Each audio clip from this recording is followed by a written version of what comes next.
You're in denial. That's why I'm on the story. What am I in denial You of? are in denial. What am I in denial of? Hold on, before you go further. Okay.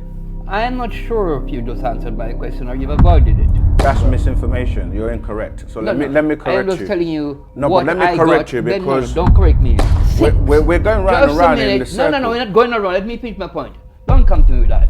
What is the important point you're avoiding? No, but I'm not avoiding anything. I've made my point so many times. I'm very clear. I am said to you before, I'm talking to you on behalf of people like myself. So I am saying to you, I'm representing a certain thought out there who don't understand what you're saying. But you have to listen. You also have to listen. You're cutting me. You're not telling me anything. The reason I'm saying that because you said about all the other readers, other authors that you read. You asked me a question. From the 15th century in huge numbers, right? Huge numbers. How many? Millions, right? Okay. What I need to know, right? What's your question? The figures of millions. Your organization has been operating for quite some time now, a number of years, but quite a distance of time. And people like myself were curious, would like to know what's going on. So this is asking you, on behalf of people that I know and other people around, where you're at, what is your plans, what is your aspirations, and so forth.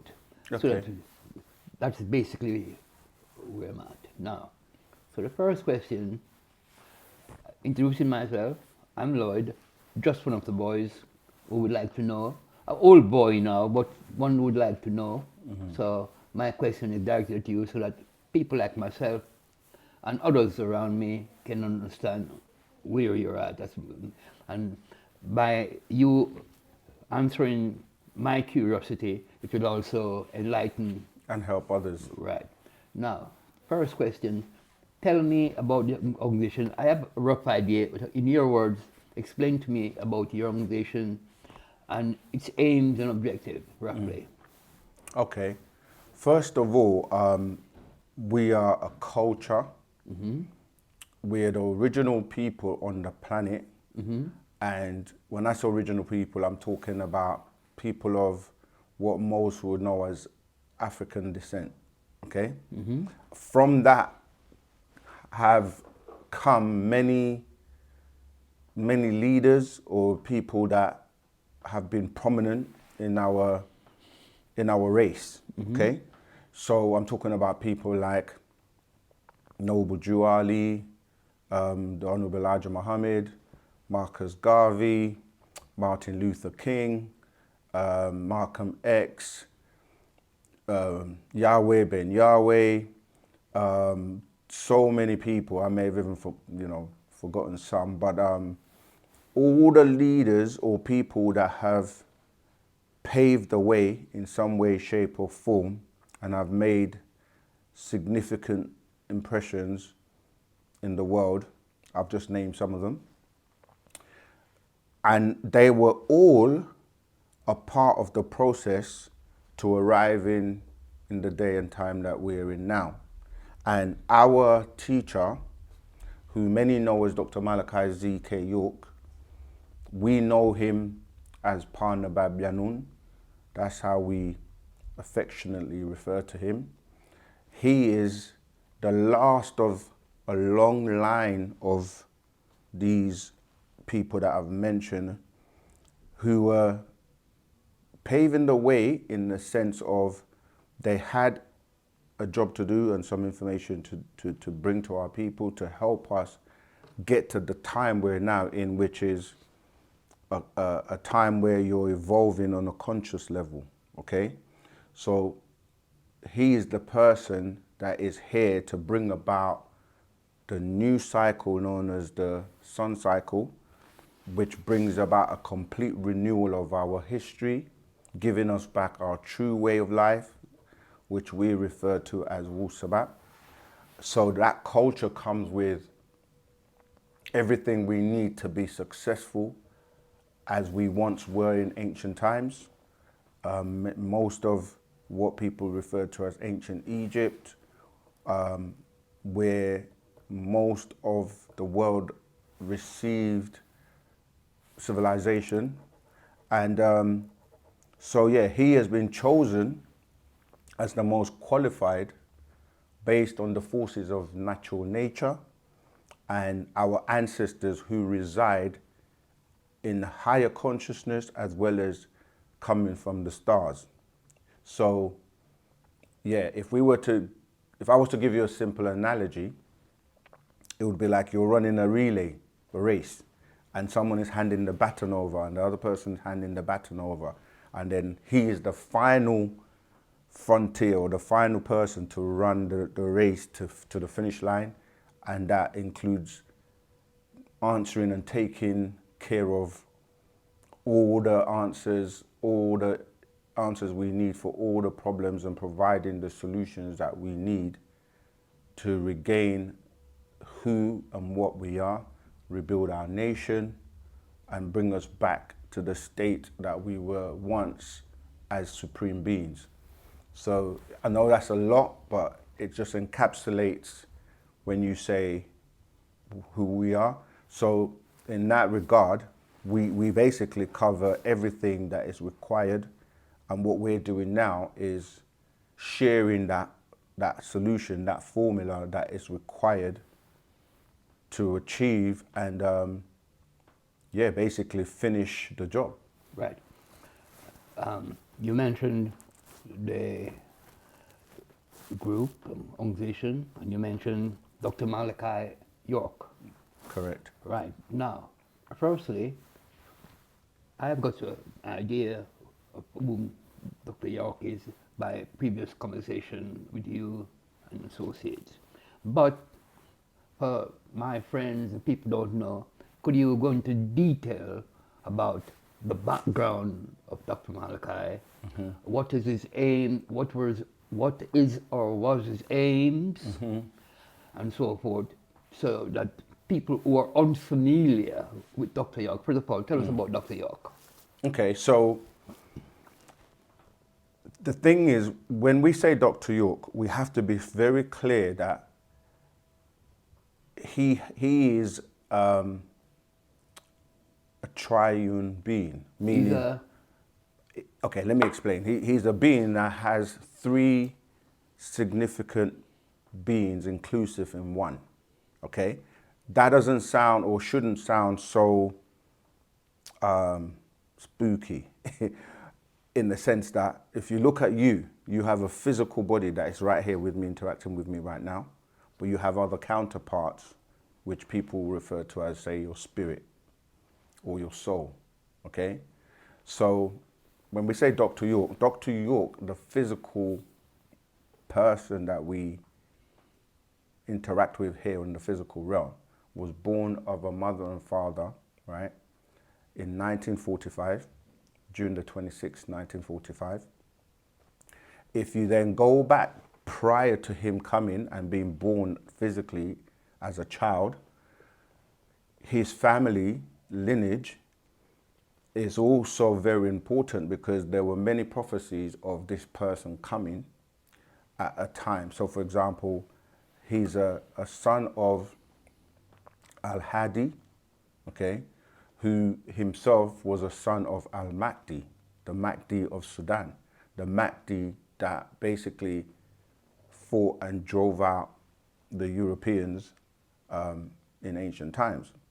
Now, if he was until 1845. So basically, if you count 100 years to the birth of Malachi, because this was a prophecy that 100 years later, a reformer will come, right?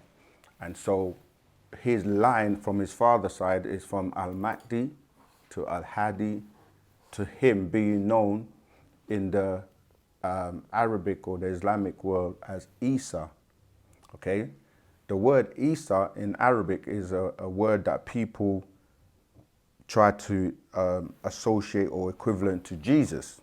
Not saying that he's Jesus, he's never said he was Jesus, but the word Isa is how in the Muslim world they refer to Jesus. So if you read the Quran, they'll be talking about Isa. But anyway, so his name, because in our culture in ancient times, you name yourself with your father's name, with your grandfather's name, to keep the lineage and kind of like to basically keep the roots of the family.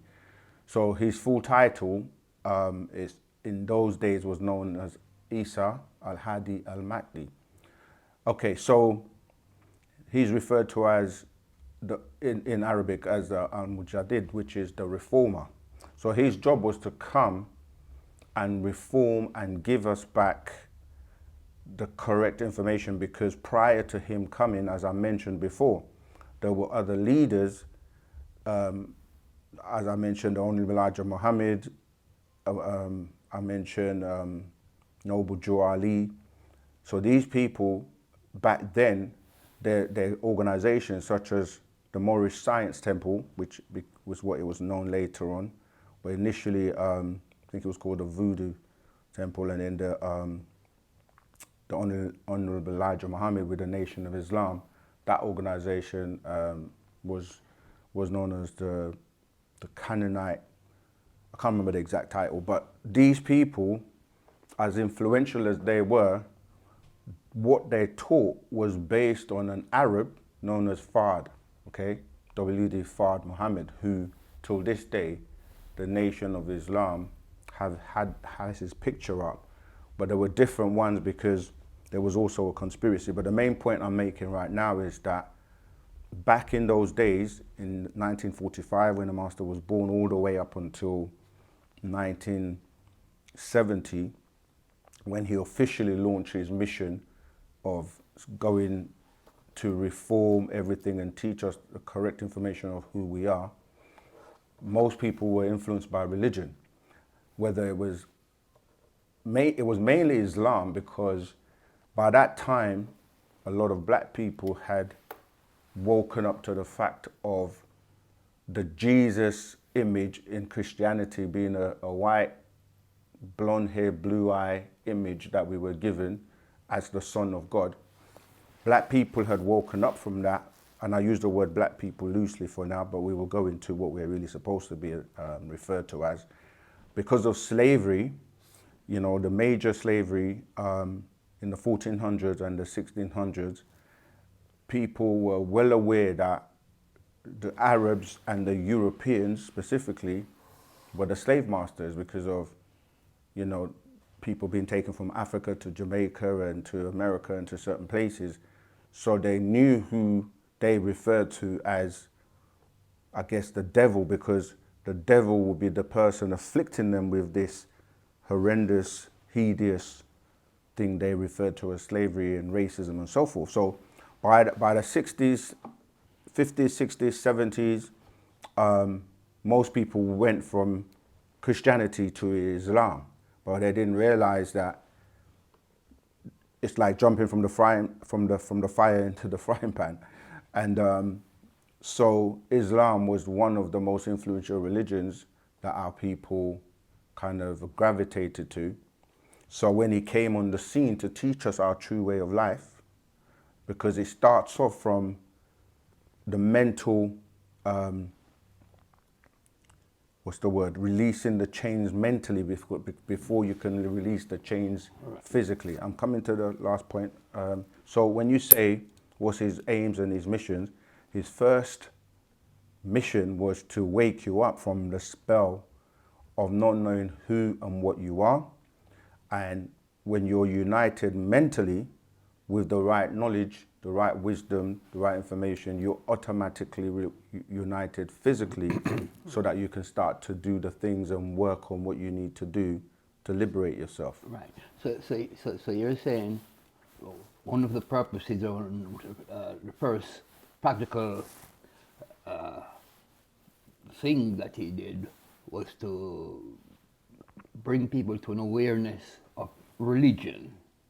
The religion that they practiced before, and the concept of those religions, i.e. Christianity, i.e. black people waiting for the second coming. Well, I'm saying... Are you saying to me now this guy came to different philosophy, religious philosophy? No. What are you saying? What I'm saying is he came with our science, the science of Nuwaupu, Okay? I'm about to. Define science first. Okay, so science deals with factual information, deals with things that can be proven. By observation, for starters, correct? There are many methods you use to arrive at something being disprovable or refuted in terms of, or it cannot be refuted. So for example, in order to arrive at something, like you said, observation is one of them, because we use evidence, we use reason, and we use experience to determine if something is factual, okay? So, but let me answer the question. He did not come with religion or a philosophy. He came with a science of Nuwaupu, which is, please be patient and let me answer. I can see you're ready to respond. But what he came with was Nuwaupu or Wusabat. So he came saying, look, I'm going to teach you who you really are, your true way of life. But as he was teaching, what happened is people started asking him questions based on religion, because that's what they were used to or associated with. So if you were a Christian, you will ask him questions based on the Bible, based on the characters of the Bible from, you know, Adam and Eve, Noah, Moses, etc. If you were more into Islam, you're going to ask questions based on the Quran, based on Muhammad, based on the angel Gabriel, and based on all the stories that you were given by way of Islam. So although he was trying to teach us Wusabat, which is our spiritual science, people were asking questions. So he decided they're not ready for this yet. So let me address all their questions about religion to get them to think properly, and then to come out of those philosophies, because philosophy is really based around people's opinions, people thinking in a particular way and trying to decipher something. It really goes back to the Greeks, but I know when people use the word philosophy, because again, that's kind of, you've been taught that, but it's not a philosophy, it's our way of life. It's who we are naturally by way of natural nature and by way of the facts and the truth. So he had to go through that. And once we got to the point where he had debunked religion completely, being a linguist and being somebody that was giving you the actual facts based on the most authentic versions of these books that people were following, i.e. the Quran, the Bible, and so forth, people got to a point where they were now able to think for themselves. We use critical thinking, and he then started to go back to what he started doing, which is going back to giving you, okay, now that you've gone past your Abrahams and the Bible, and you got to the point where you asked the ultimate question, who is God, who is Allah? Now he was able to say, you're ready for the next level of information, and that's Wusabat. Right. I'm going to take you back. Sure. We're dealing with basic history. Mm-hmm. During the period of the 15th century, we're talking about after Columbus's supposedly discovery of the New World. Mm-hmm. So we're talking about his first voyage was supposed to be in 1492, and then the second voyage was in 1494, where he was supposed to have gone to the Caribbean, which he did. As regards going to America, that's doubtful. He said that he never went there, but we're not going to debate that now. Columbus came, and then followed by all these different Europeans that came after, because there's free lands there which they intend to take over. So they've come into the Caribbean, they've come into the Americas, and within 150 years, the population was virtually decimated right through the Caribbean and the Americas, both by disease and by killing. So therefore came a time, in order to fulfill a labor shortage, because by this time they'd gone into sugarcane and so forth, and they needed people to toil the land. So the people, the natives, couldn't take certain diseases, and they were also hunted and killed because they've been taken over by foreign powers. Simple, that's what it was, an invasion. And thereafter, Africa, which also had been invaded, but firstly, missionaries came and spoke to a lot of people, you know, who were kings, rulers, and Christianity, and the concept of Christianity, which was not unknown in Africa, the concept of Christianity has always been there, what we now call Christianity, not in its present form, i.e., not in the form of black people waiting for 2,000 years and more for the return of the Messiah. Right.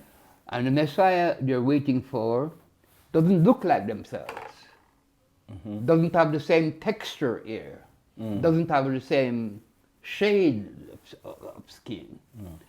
And we're waiting for this Messiah, which physiologically we got nothing in common with. So we're waiting for somebody else who doesn't look like us to liberate us and to save our soul. That's the concept of the conqueror who came and brought his religion. But before that, we've got a religion, we worship God. We are the first person in known history to worship God because we had to be, because we were first. Okay. Right, now let me continue from there. So my point to you is this. I want you to know, I want you to tell me, during the 15th century and after, wherein Christianity was taught to the captives, black people, slaves taken from Africa and made into slavery, or black people taken and made into slaves. You know, no slave came from Africa. The slaves were made in the Caribbean and the Americas. Okay. So now they've taken black people and they've indoctrinated them with this new concept of God. We've always had God, but we never had this concept of God.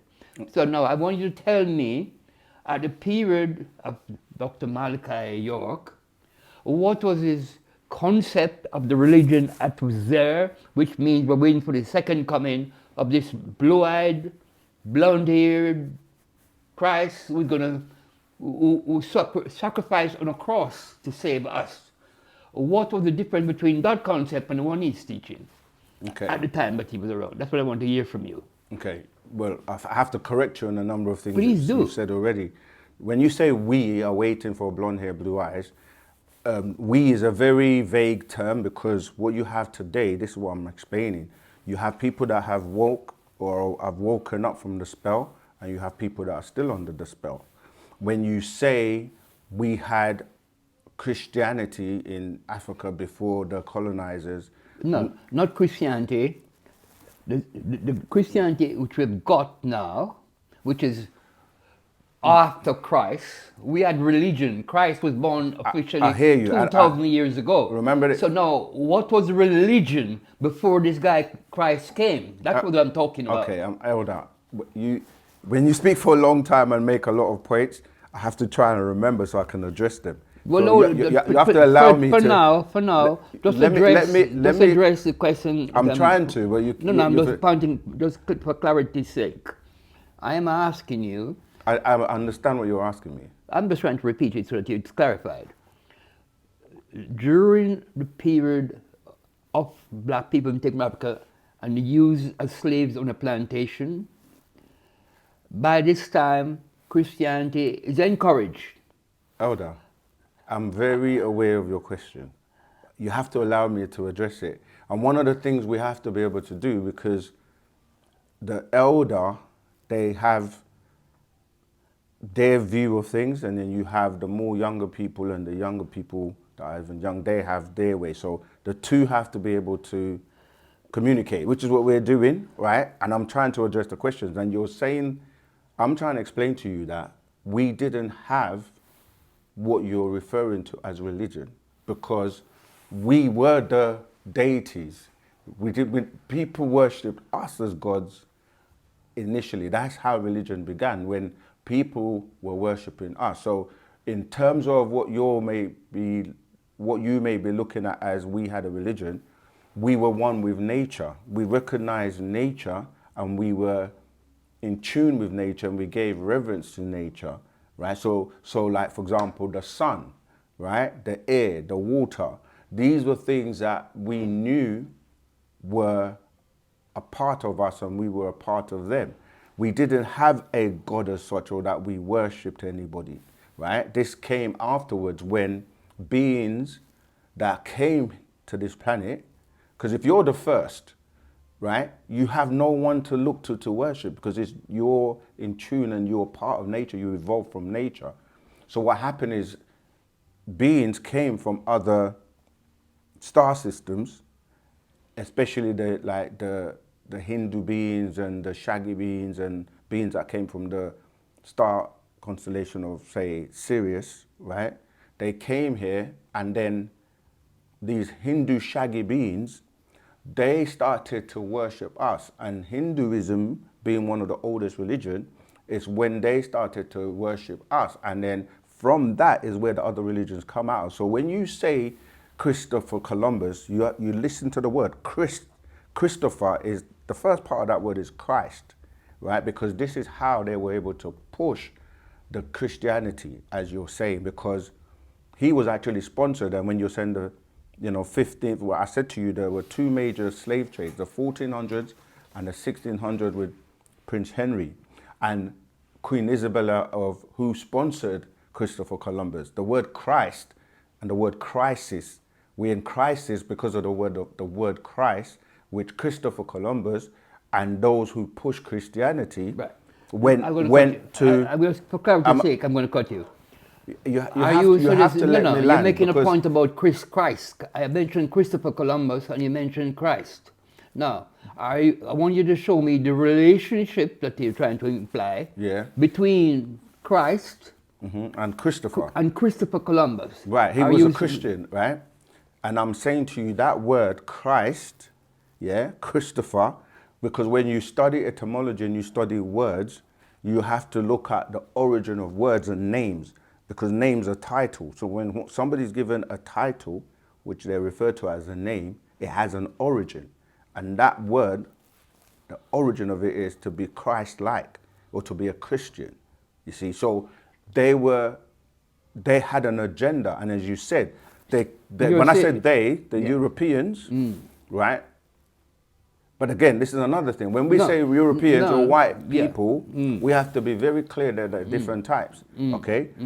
You have to realize what their origin is in the different types. And the disease of leprosy is why when they went to other places or to other people, they infected people with the diseases that they had, even like the bubonic plague and certain plagues that even when they went to the Americas, right? A lot of people died mainly because of the diseases. And like you said, because of the wars as well. Right. However, so I'm saying to you that you said at the same time in Africa, you also had the colonizers, right? In terms of the missionaries that were going to Africa. They were also going there with the Red Cross and everything to teach Christianity. So by the time the Africans were, now remember, when they were taken as slaves, as you said, right? They were beaten into submission, as you said. So they were not slaves because we lived in a very rich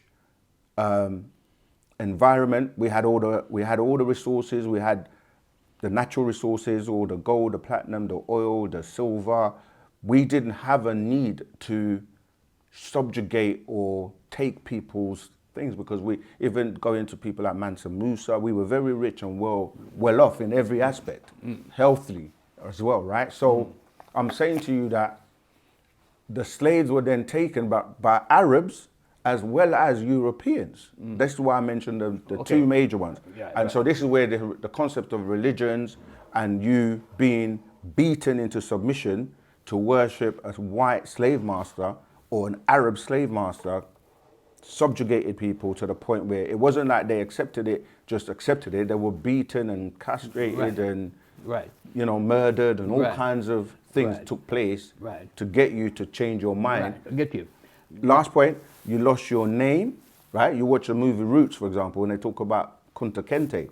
So you lost everything. They made sure you used the slave masters' names, you didn't have your language anymore, you didn't have your own religion, which was really animist, as we were animist because we recognized and knew about nature, and we were part of nature, and we respected nature, as I mentioned, the sun, etc. You didn't know anything about, in fact, families were separated, one taken to Jamaica, another one taken to somewhere else, and so forth. So coming to today now, a lot of the elders came by way of people like Marcus Garvey, by people like I mentioned before, Noble Jew Ali, by people like the Honorable Elijah Muhammad, by people like that started to teach and try to remind them of their greatness as Africans prior to colonization and slavery. Do you follow? Right. Now, I've heard what you've said, but I still think you've avoided what I originally asked you.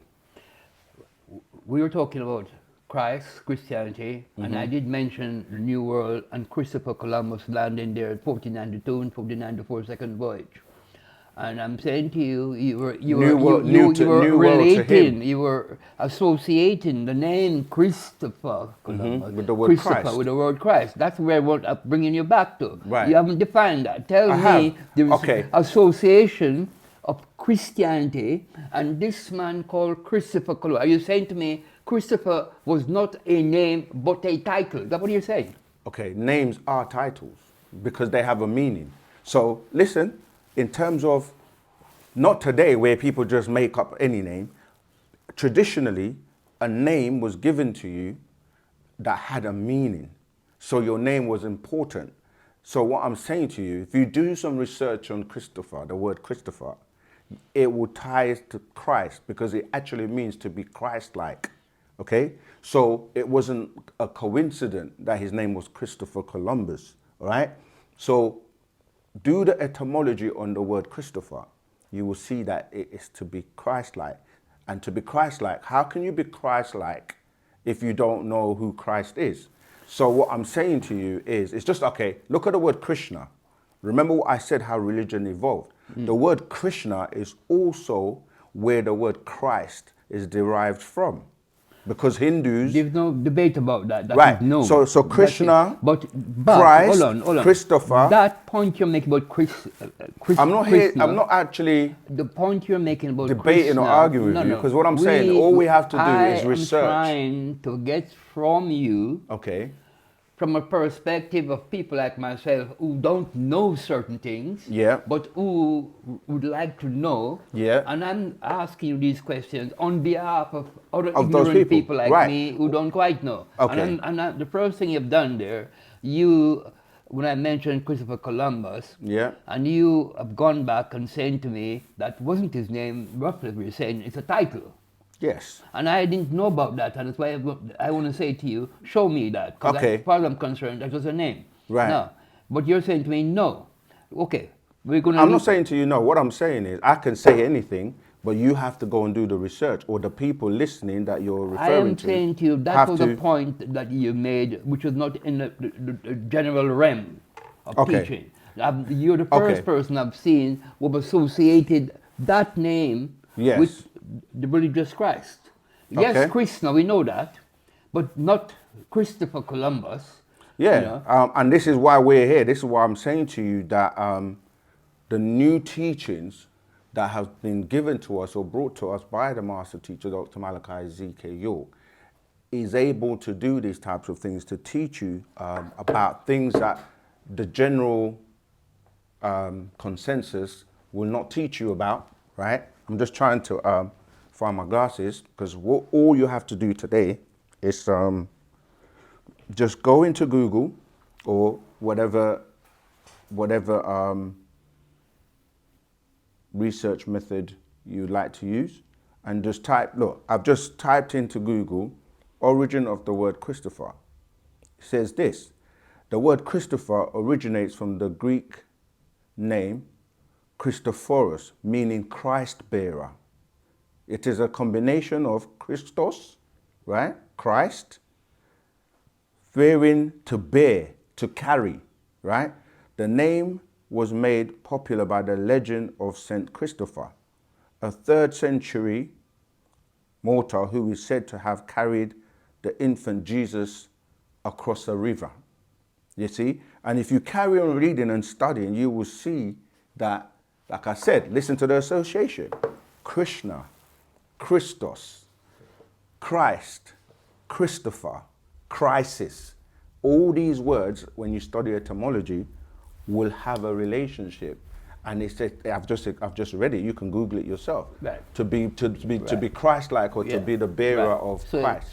So you're literally indicating or insisting that this Christopher is not just a coincidence. It was part of this whole religious. It was. So we'll leave that. We'll move on from there. So that we got that. Right. Now, at the time that black people were taken from Africa and taken to the Americas and the Caribbean and so forth, and that whole history of what was the situation on the ground in Africa,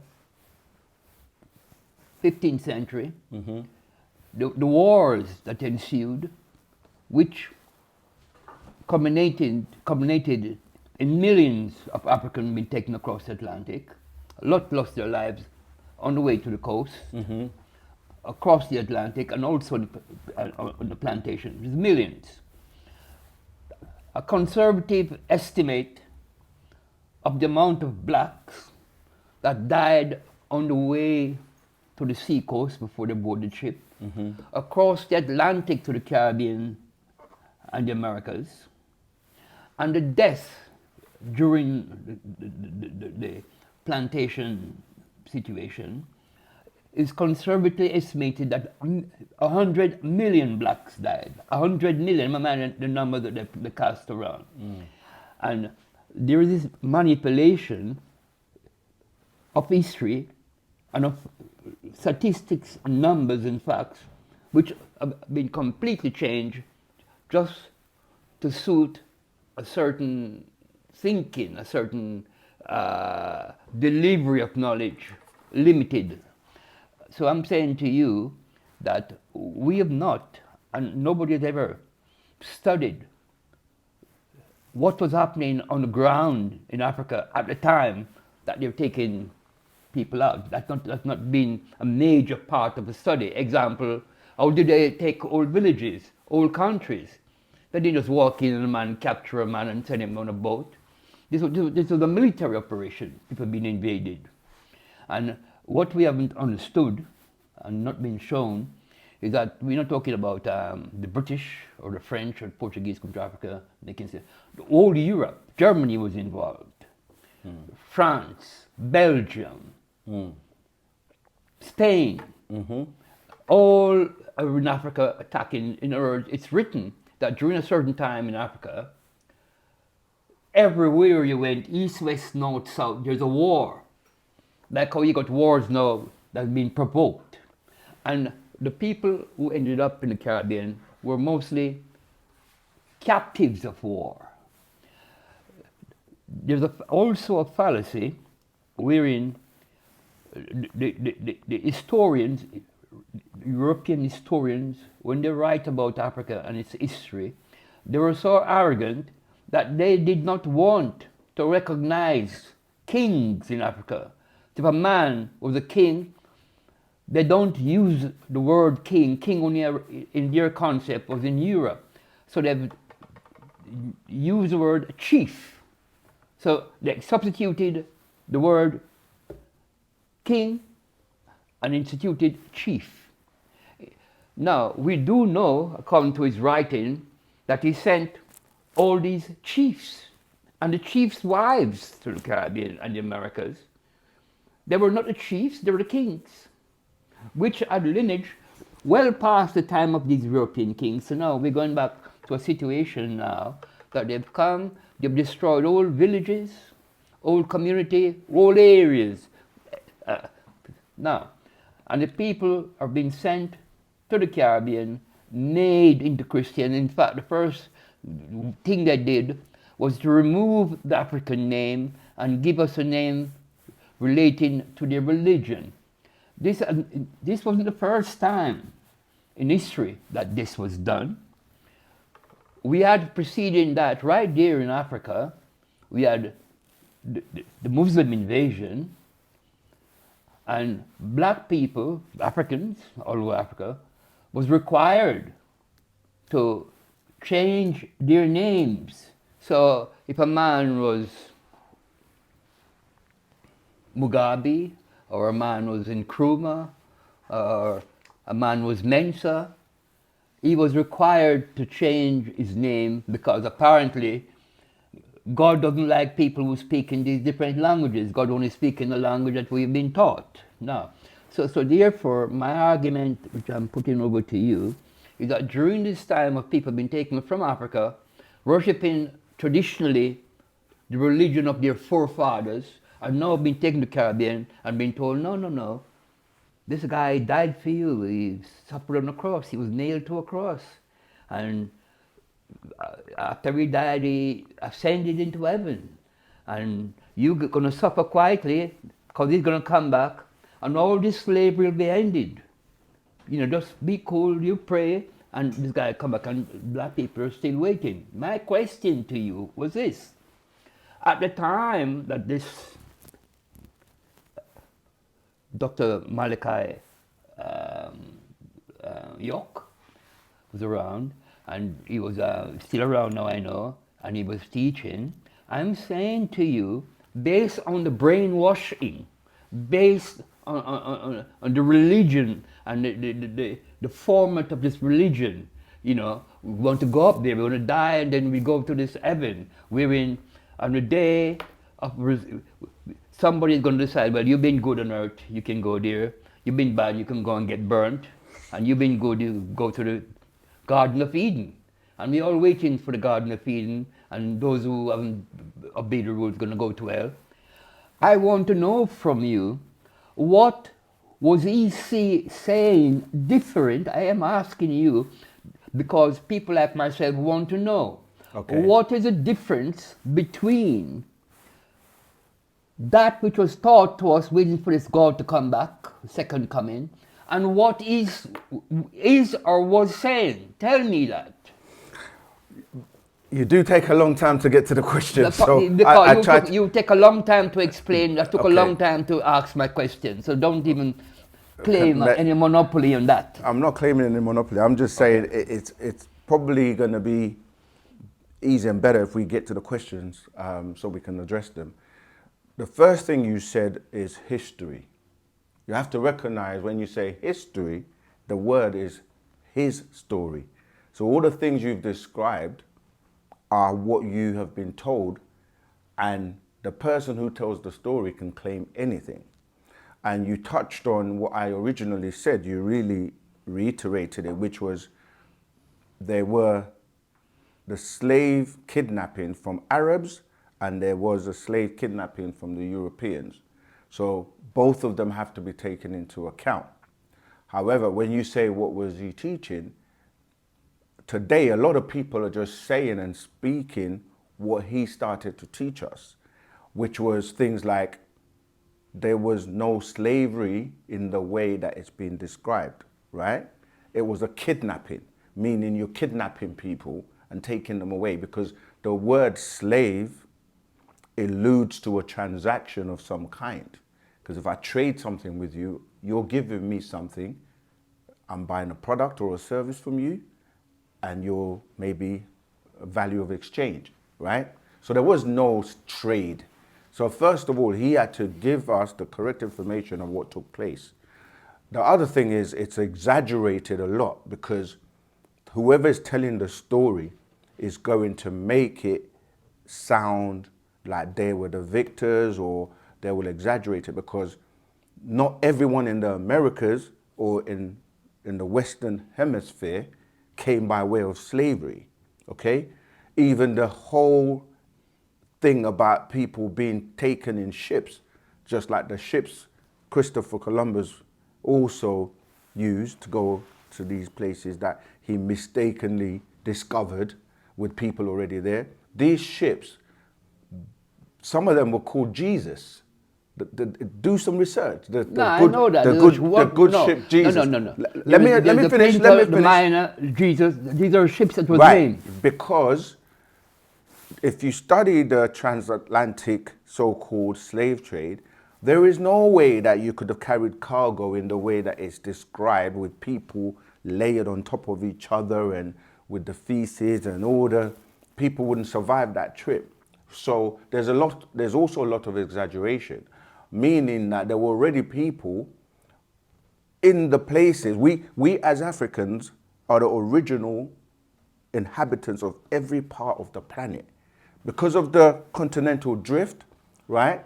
There were people that remained on one side of the continent and others that stayed on the other side of the continent, because the distance, it didn't happen overnight. It's not like something just broke away.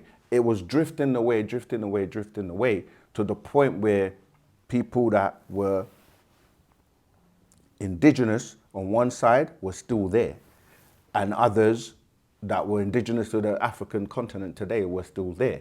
So when you're saying people were taken as slavery to Jamaica or to the Caribbeans or to the Americas, it's not an entirely true story. So when you're saying history, that's his story of what he has depicted. We have our own people who tell our story. It's just that it is not mainstream. So when you start to read African authors and read the literature from Africans who know the true story, it's a completely different perspective. So what Dr. Malachi Z. York did was, first of all, give us the true information. And as you said, those who were taken or kidnapped were indoctrinated, beaten and stripped of their culture. And that's why they have the spell of amnesia, the spell of ignorance, the spell of racial blindness. Right. On top of that, you get the religious, right, as you said, worship this blonde hair, white, Caucasian, pale skin, or the Arab, who you now look at as your master. But we're in a day and time where, by Malachi Z. York coming, he had to renew our whole story and give us back our true way of life, our true language, our culture, and our what people call religion, but it's not really religion in the sense of the word, because you have to break down words. The words are what enforces the spell, perpetuates the same lies over and over again. So we are animist. If you really want to attach yourself to this concept of a religion, we are animist in terms of we're from nature, we respect nature, and nature it's what keeps us alive and keeps us healthy and so on and so forth. So people that want to hold on to a religion, you're an animist by way of Nuwaupu. You're not going to be a Muslim, a Jew, a Christian, because these are all fake, made up titles that the slave master used to control you and subjugate you. Right. Now, I don't know if that answers my question, but early on, when I was asking you the question, you mentioned the slave ship and the diseases and so forth, and the concepts we've got and the images we've seen of people being packed in racks in slave ships. And I heard you denying that, saying that it wasn't quite, that information wasn't quite true. No, it's Explain not. that. You just have to do, like we say, use logics and use science. If you do any sort of like calculations of, okay, how many people were in these ships and they had to be packed like sardines, couldn't move, had to urinate and, pass excrement and not being fed, being whipped for the duration of that journey, it's not possible. It's not possible to still arrive at the other end with the same cargo. Okay. Some people even jumped over because they weren't going to subdue themselves to that type of torture. Yeah. So I'm not sure. It's okay. Let me give you another quick point before Hold on, before you go further. Okay. I'm not sure if you just answered my question or you've avoided it. Well, Now, hold on a while. anything I say Hold to on a you, while. You made your point. anything I say to you, I what waited. I will implore I you, waited and I you will made your implore point. you to go and do some research. I do a little Right. research. Yeah. No. I asked you about the slave ships coming across the Atlantic where the people were packed, and you were saying that's impractical. They'd have all died. In other words, If they were in the way they were you are packaged, yeah. saying that the diagrams of their ships that has come down to us from them, not from some black historian, from them. It's incorrect The or distorted. neck holds, the things used, tie safe to slave by the neck, And to each being other. put down into these ports like Elmina and that and that and that, and all along the slave coast, put in these ships. And you're saying to me it wasn't like that when it's actually documented, tells you that each morning they'll have some of the slave lose a few come on the ship, and that's the form of exercises. Washed, hold on, water thrown on some, because obviously it's, doesn't take much imagination to realize if you got 100 people packed like sardines going across the Atlantic, different weather condition, what will be the situation there? They recorded it. Now, the one thing they're not going to do is tell a lie on themselves. Of course they are. Just a minute. Not a lie on themselves, as the guys from East Coast, they tell a lie on themselves. They're liars. They are telling you how slaves were transported. And it hasn't been printed up. They printed up everything. They tell you all nice things. They tell you that they were made Christian and all that. But as regards the transportation of blacks across the Atlantic in the ship, you're denying that they were taken on these dehumanizing conditions. I'm not saying that. You're saying to me they couldn't have survived. I'm telling you they did. And that's the way it was. And you're there telling me that it never happened. Elder, I did not say it didn't happen. What are you saying? What I said is there's a lot of exaggeration. Exaggeration? And tell me the exaggeration. May I speak? Yes. There's a lot of exaggeration, distortion, and as you say, they're telling you this. The same liars that lie about everything. Telling a lie on themselves about the cruelty that they... Yes, I'm going to... If you would allow me to... I mean, if you don't allow me to finish speaking... No. We're not going to get anywhere. No. But I'm saying to you... Just talk and give yourself... Just think of the time it takes you and allow me the same time to talk to you. I do, actually. When you watch this back, you realize I give you a lot of time to speak. Go on. Let me try and reciprocate. Right. Go on. What I'm saying to you is this. Once a liar, always a liar, right? They lie about everything.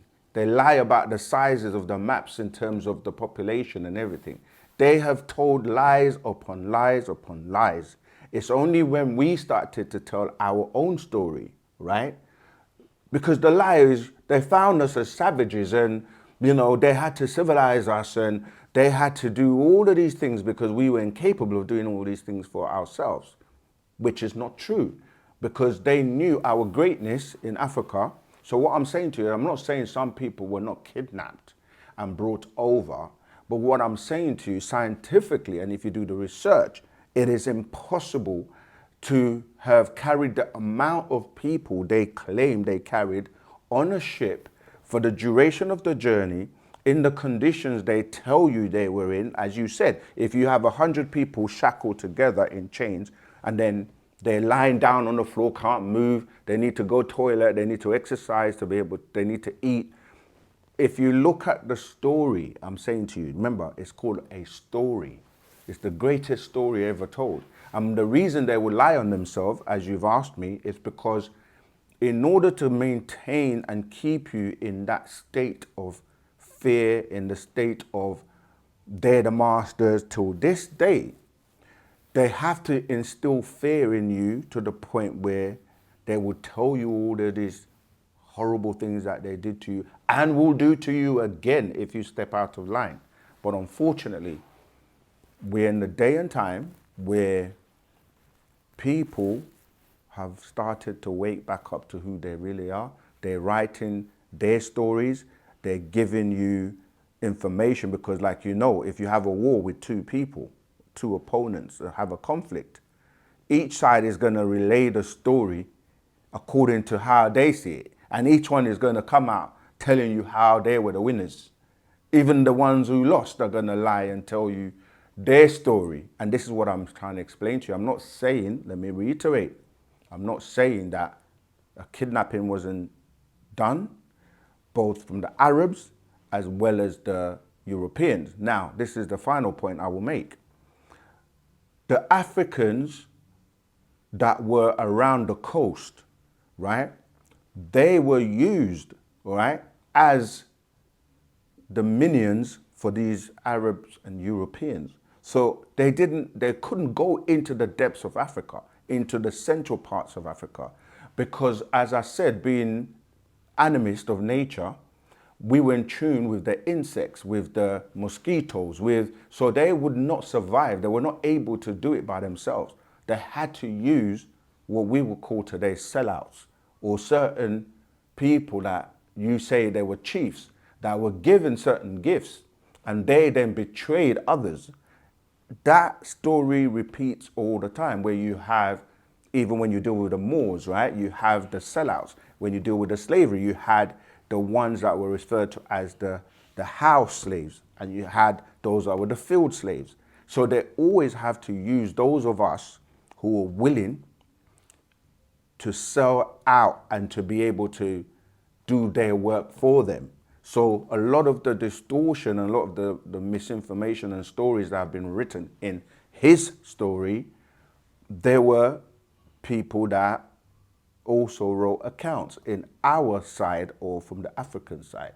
And we're able to relay this now to our people to let you know that it was not the way they tried to make it. And one thing that they do is, when you look at, say, the Holocaust of, you know, Hitler and the Germans and so forth, I'm just doing that to tie into the numbers of people you said. They say hundreds of millions, which would be, even if that's a distortion, it's still the greatest, hideous crime that's ever been committed on humanity. But you're not allowed to talk about slavery and you're not allowed to mention it. But yet, you will never, ever stop hearing about the Jewish Holocaust. Right. Now, we were talking again about the way people was transported from the coast of Africa to the Caribbean, Yes. and the way they were packed. The ships that were used, and what took place within the holds of these ships. And you were saying, no, it wasn't that was far more humane, otherwise they wouldn't have survived. That's what you were saying to me. No, I'm saying to you, no. That story, which they wrote about the slave ships and the way they carried the slaves, I'm saying to you, there's no room for an exaggeration, for the simple reason that everything that they did, which sounded completely inhumane to most people from a social, religious point of view, they cleaned it up. That remained there, and you're saying to me that no, they couldn't have survived. But he wrote it, and you're saying to me, no, it's a distortion, it's his story. Well, it was his story, and he wasn't lying on himself in that situation there, because in everything else that he wrote about us, he's always reduced numbers and cleaned it up. For example, the history, even in the Caribbean, you're talking about us who write history. In the Caribbean, in 1831, in the area which we now call St. James, Hanover, St. Elizabeth, that whole area, you had the Kensington Sugar Estate, the Stowe Plantation, and you had the Greenwich Sugar Estate. And people organized, and in this case, the man that they referred to as Sam Sharp, and he was supposed to be a preacher who was allowed to drive his cart from plantation to plantation each Sunday. Now, for starters, when you talk about numbers, I just want to make a point to you, it is numerically proven and can be named that in Jamaica, during the 19th century, there were 900 named plantation in the island of Jamaica. There's 900 plantations in Jamaica. Now, What's the point? the point I'm making to you, we're talking about numbers which was taken from Africa to the Caribbean, and I'm talking about the mode of transportation, and I'm trying to show you the figure that was there. There's 900 plantations. In other words, there's so many workers on each plantation from Africa. Right. We're slaves now, and there was 900 plantations. Now, during this time, there's a mutiny. People decide to liberate themselves. So Sam Sharp, who was a preacher, because the white man trusted him, because the white man heard him keep telling the blacks about the second coming, and how they're to prepare for the second coming, and how to turn the other cheek. And they loved him because they thought that's what he was preaching, and they allowed him to leave from one plantation over this Sunday, can go all the way to St. James, and allowed him to be preaching. But while he was doing that, he organized all the Igbo slaves that he could talk to, which indicates that he was an Igbo. And they made a plan that on Christmas Day, 25th of December, 1831, that they're going to have a rebellion right across the island wherein they're going to destroy all plantation. And the plan was to where they had their arms and muskets, on this day they'll attack it and people will have an uprising. The uprising happened, not in the way it was planned, but it was put down after a week or two. Can we get to the question? No. I'm making a numerical point to you. You are denying that there was X amount of blacks taken in the. I did not listen. Just Because don't cut me. Let me finish. We started this conversation and with I'm you making saying my point. you wanted to ask me questions about. But what you're doing is you're preaching to you're telling me things that I'm not denying. I didn't say there wasn't any. We are. If you're not going to ask questions and you're going to just give your own accounts and whatever, that's down to you. But what I'm saying is, we started the interview or the dialogue with you saying you wanted to ask me questions about what Dr. Malachi teaches. Yes. But in doing so, what you're doing is, I'm trying to clarify something because I don't want it to be long-winded. I didn't say there weren't 900 plantations in Jamaica. No, I'm making a point to show you numbers. Right, but what I'm saying is, it's a bit futile because my point is not that people weren't taken from Africa or that numbers were not taken from Africa and that what you're describing didn't take place. I'm in agreement with that. All I'm saying to you is there's been a distortion and an exaggeration of what is relayed by the same people that are telling you their story or his story, his version. All I'm saying to you is that if you get the other perspective from the other side, you're going to get a much more balanced view. And if you do scientific research just based on principles, just like, for example, they will say Jesus was nailed on the cross, right? If you were to just take a scientific approach of his height, his weight, and the fact that the nails that they used, this is how science will approach things. It will start to give you other data or information that doesn't make sense, like those nails wouldn't be able to hold his body weight, that it wouldn't be able to, this is what I'm applying in terms of critical thinking with what they're telling you of the so-called slave trade as they label it. And I'm saying to you, I'm not saying it didn't happen. I'm not saying people were not taken. I'm not saying people didn't arrive in Jamaica or the Caribbeans or in the Americas. I'm saying to you, there is a lot of distortion and exaggeration of the story. And do you know why? Because today, you talking about it, and we keep talking about slavery and slavery and slavery and slavery, and what happened keeps you in the mindset of a slave. We are now in a time period where we are not slaves, but we're still enslaving ourselves mentally by still talking about those things, still talking about religion, still talking about, that's what I'm saying, that it's been done intentionally to keep people in that mind state of being a slave. And we're not slaves anymore. You're right. Right? In the sense of those who have liberated themselves from the misinformation of the European and the Arabs and the subjugation and the constant application of the spell of religion over and over again. It's about time we move on and deal with what we're doing today, right?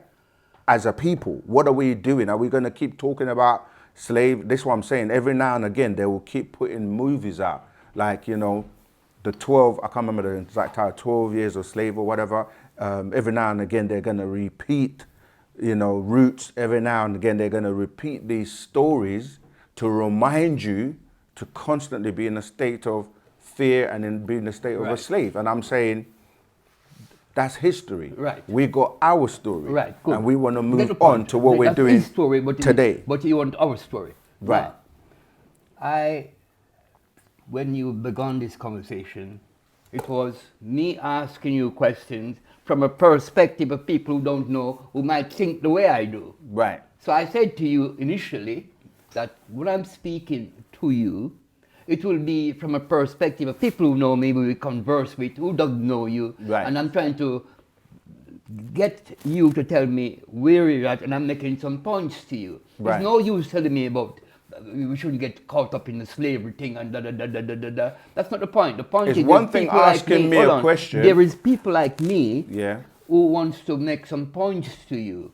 Right. So, however ignorant it might appear, there are people with my same level of ignorance and worse out there. I don't think he's ignorant Yeah, at all. no, I think it's very valuable. Right. But what I'm saying, if you ask me a question and I give you an answer, and then we go back and forth on the answer with you are not giving accepting. You're giving me some answers which are totally reactionary. I.e., Okay. you're questioning the way slaves was put in a slave hold and taken to Caribbean, and you're saying they couldn't possibly survive. But I'm saying that's exactly the way. No, I didn't say that. What I'm saying is, if you told me, for example, right, there were 100 slaves, right, and they were subjected to what you're saying, and they made the trip. They've got diagrams. Let me finish. That's a diagram. This is what I'm trying to explain. Their own diagrams. Let me from finish. Your original Elder, let me finish. I'm saying if you said there was 100 people, just listen to me for 1 second, and they were subjected to the treatment and everything you say, and they made it over. Cool. Now, if you told me that same ship had 1 million people, right, in the same conditions, and they all made it to the other side, that's what I'm trying to say to you. I would not accept that because it's impractical and it doesn't make sense. You follow me? I got your so point. I'm not saying my point to you. That didn't happen. You got your point. Right. My point to you is this. Yeah. Not only was it done exactly like that, but it's documented. Just a minute. No. Let me make my point. Don't come to me like that. It's documented wherein lots of slaves who had the diseases that you predicted, it did happen, and when it broke out, they threw them overboard and claimed the insurance. So it did happen. Okay, documented by who? Huh? Who documented it? Any fool can go out there and find out the insurance from different companies, Lloyd's Bank, what is no Lloyd's Bank. That's not my question. I'm not saying there wasn't any insurance on people who, whatever. I'm just saying, who documented it? Hold on a while, just a minute. Let me just make a silly point to you. You have sat across this table and you're asking me who documented it. That's right. I'll tell you who documented it. The people who are involved in the slave trade, those who had to pay the compensation for the blacks who were ill, smallpox and all the diseases coming across the Atlantic, and they decided rather than to land. We're going round and round in the circle. No, we're not going around. Let me finish my point. Don't come to me with that. I am said to you before, I'm talking to you on behalf of people like myself. So I am saying to you, I'm representing a certain thought out there who don't understand what you're saying. But you have to listen. You also have to listen. You're cutting me. You're not telling me anything. Every time I tell you, you tell me all the time. But when you talk, you just talk, and then you turn around and tell me about the time. I am making a point to you. I'm saying to you that hundreds per year was thrown overboard, and they claim the insurance. It's documented. The documentation is still there. It's still there now. Have I disputed that? You asked a question. Have I disputed that? You asked a question. You didn't dispute her. Okay, so you did not dispute nor did you agree. You just pointed out to me. You just asked me a question. What did I point out to you? Documented? Right. You asked a question. Who documented it? Right. In other words, there's some doubt in your mind. No, let me reiterate and then we can move on, right? Once again, I'm not saying those things you're saying did not take place. I'm saying to you that it's been distorted and exaggerated. Meaning, can you accept from the same person telling you the story, right? If it was 100, 1,000, or 1,000,000? This is what I'm saying to you. I'm saying to you, yes, it took place. Yes, they documented certain aspects. All I'm saying is it's not accurate and true because they are liars and they told lies and they exaggerated and distorted the truth. That's never so in the dispute. point is not me disputing that what you're saying is documented or what is on record or what they've said, that's not there. Of course it's there. But I'm saying to you, they were telling lies on themselves. If you then compare what the African stories are, right, from survivors that relayed the information through their family, from those who wrote from the story and the account from the other side, where you have two people. You have the slave master and you have the slaves. The slaves have also got a side and they've told the story. And I'm saying you cannot just accept one side. You've got to look at both sides in order to come to the conclusion of, is it completely true? Because the person that tells you the story is going to tell it to you in a way that favors their objectives. That's what the Europeans do. It's called simply conqueror's history. There you go. Even when you don't conquer, you can claim to have conquered. If you're a victor and you're writing your story will always differ. So you're from saying the person that's the point who was I'm making. Conquered. That's the point I'm making. I understand that. Can we move on now? Because I don't want to stay on this slavery thing because there are more important things to talk about. You're in denial. That's why I'm on the story. What am I in denial You are in denial. What am I in denial of? I'm making a point to you about the slavehold, what happened out there, got there, and I've agreed and that you're saying to me that they couldn't have been transported that way because they would have all died. You haven't given me any numbers. This is all conjecture. I didn't give you. You're just saying lots of people and hundreds of people. One minute you say hundreds, and I'm saying to you, there's a difference between hundreds and 1,000 and 1,000,000. And all we're doing is just going round in circles. And don't come to me with that. I'm not. The conversation is actually becoming fruitless. No, to you. But I'm making a point to you. If people have been taken from Africa, yes, from the 15th century in huge numbers. Huge numbers. How many? Millions. Right. Okay. What I need to know, right? What's your doubt the figures of millions? Are you denying the figure of millions? What I'm saying to you, and I think we've labored the point so many times, it's getting into a point. What is the important point you're avoiding? No, but I'm not avoiding anything. I've made my point so many times and very clear. But this is what happens if somebody is asking a question and they're not willing to accept the answer that is given. Which is you? No, which is you. No, which is you. You're asking me the question. So how does that, right? So you're asking me the question. And you've given an answer. Which you're not willing to. No, it's not logical. Okay, to you, but then logic is not normally the most common things amongst people who deal with misinformation and beliefs and deal with their opinions as opposed to research and facts and science. So what I'm saying is there are people who are stuck in their ways, in their whatever they believe, whatever they've accepted for years. If somebody comes and tells them something different, they may fight it or refuse to accept it, which is fine. But what happens is if you ask a question, I'll give you the answer, you refute the answer, we just go around in circles. Because if you don't accept my answer, fine, let's move on. But I'm saying for those who go and actually do the research and check it out, they will then come to a conclusion which may reveal that what I'm actually saying is true. But until you do that exercise, you can't just label my point, my point, my point. I disagree, I disagree, I disagree. You Because you can disagree, but it Yeah, doesn't change right. that. It doesn't change the facts. Okay. Have you made your point yet? I have. I've made my point several times. I sat down here and I'm listening to you Okay, talking. yeah. But as soon as I start talking, you interrupt.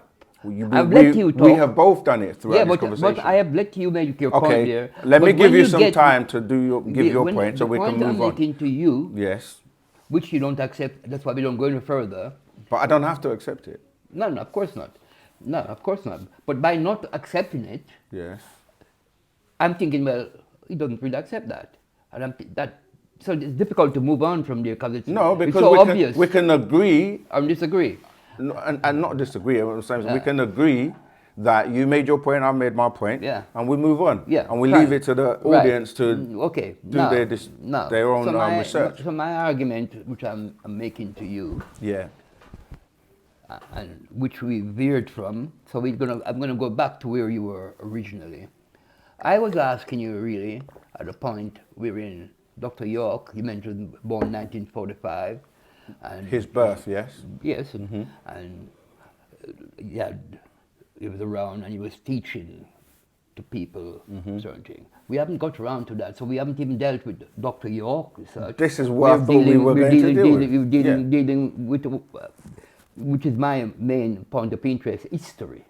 History and slavery. Again, when I use words to you like history and philosophy, I'm using it in the way that it's accepted usage. Never mind the etymology of the word. It does matter. The colonizers chose to use those words on purpose. So you're saying it doesn't matter, but it matters. I'm saying to you, I'm using those words in the manner of which it is commonly accepted among us. Right, but even though we do that, we have to break it down and clarify it, because people are using words are not really fully understanding.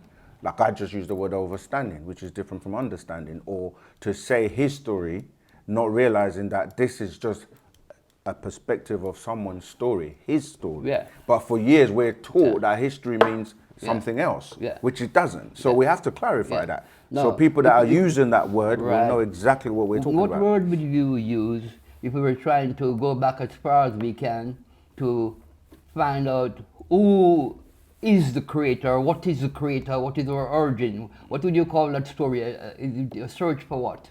How would you describe that? An inquiry as regards our beginnings. How would you describe that? Our story. Our story. I see. That's our story. Not his story. Our story. Right. No, I get what you say. I'm trying to fathom it. No. And in our story, we give you the proper context of everything that they're trying to tell you through his story. Let's deal with our story. Right. Let's deal with our story. Which we haven't got around to a long conversation. Right. We, for the last 400 years, what has kept us in the situation we are mainly is because we have never had any access, written access to our story. Our story. So the man who was landed in Jamaica, for instance, during the Spanish occupation, which was 1494 until 1665. So by the time the British came to Jamaica in 1665, under the so-called General Penn and Admiral Venables, and took it over from the Spanish, which they signed it over some years after, so that officially it's British. You find during this period of the Spanish occupation and the time when the British came, black people were enslaved in Jamaica for over 150 years before England came there. What's the question? I'm making a point to you so that in case you're ignorant of the point. So in order to move on to the question, I'm giving you a background. Do you understand? It's just easy if you just ask the question. That not many people realize this, that during the time of Britain came to Jamaica, Spaniards had got thousands of slaves in there for 150 years before Britain came. Okay. When Britain came and those slaves, people were being enslaved, went up into the hills and the mountains, and Britain came, they came not to capture the island. They were just running away from some defeat they had trying to capture somewhere else. And they stopped in Jamaica claiming that they want water and this, that, and were going to try to get, food and so forth, grains to travel. And they decided they're staying till eventually we get what we get now. So the point is, by the time Britain came, blacks was in Jamaica for 150 years. And after 1655 until say 1962, we're talking about under 300 years of more blacks coming into Jamaica, dealing with just one individual island. Now, what's the question? I'm getting to it. Please do. I'm giving you. I don't know how you deal with this kind of thing, you know. No, I am going to make a point to you. Just a minute. I'm giving a point to you, and just in case your level of knowledge did not include these points, I'm giving you a background, just in case you didn't know that. Okay, fine, right. So now, it's not that it's a question, it's a matter of giving you a background before I pose my questions to you. Please, go ahead. So I'm saying to you, so black people were in Jamaica for all these years. Now, by 1831, at the time of the Christmas Rebellion, which I was at before you cut me, in 1831, during the time of the Christmas Rebellion, which was basically an Igbo rebellion against the British. Igbo. It's an Igbo because the Maroons, that's the people of Akan region, who'd been in Jamaica fighting the British from 1655 until 1734, that they decided they're going to sign a treaty with the Maroons. That was what was referred to as the Leeward Maroon and the Windward Maroons. And they signed a treaty with Nana, Cudjoe and that, and the treaty specifically stated that from now on you have all this land, so much acres and that, of your own government. But part of the treaty is, if another black comes to Jamaica and escape or end up back from it, and come to join you, you must send him back, and we'll give you payment, like 2 crowns or whatever it was each. They offered a payment for any black returned by the Maroon who tried to join them. And some Maroons disagreed, some agreed, but they signed the contract. So by the rebellion of 1831, in that part of Jamaica, when they were uprising, and it was numbers, about 60,000 blacks joined rebellion, and they were saying, when they put it down, about 300 blacks were killed. If you kill 300 blacks out of 60,000, there's still a war going on. But what had happened here was after the calling ships, calling soldiers and that, and they were firing from even on the cannons. But what put down that rebellion was the Maroons of Moortown, Charlestown, Champagne Town, who the British come and say, well, you signed the treaty. That is part of the treaty, you must help us. So this was put down with the help of the Maroon. So the people running this are not the Maroons, these are basically Igbos from Nigeria. That's written, recorded now. So now, this is the situation, and I'm saying to you, nobody has recorded our history to tell us what, because we're not allowed to write in history. There's nobody in Africa. Can I answer now? Yeah, go on, tell me that. This is a point of, you're saying to me that this was recorded. Go on, show me. Okay, thank you. Right, so. Show me. You made the statement. Yes. That nobody recorded our history and that nobody. From our perspective, no. Can I speak? Yes. Please try not to interrupt. Yeah, go on then. Okay. There's a big difference to saying that nobody knew how to decipher or read our story than to say nobody has done it. Okay? Our story has been written throughout time, right? Whether it's in ancient Egypt, on the walls of Egypt, or any other so-called civilization that you want to go to, our story has been written, okay? Written in stone, written in carvings, written in the things that were stolen by the Europeans from Benin State, from Yoruba, from all across Africa, including Egypt, that you will find in most museums around the Western hemispheres in France, in England, and all over the world, okay? Our stories were written. The difference is that you didn't have anyone who could read them and decipher them and break them down until Dr. York came along. Some people attempted to, right? You had great writers, if you want to talk about Diop and talk about many other writers who have written and recorded our story, okay?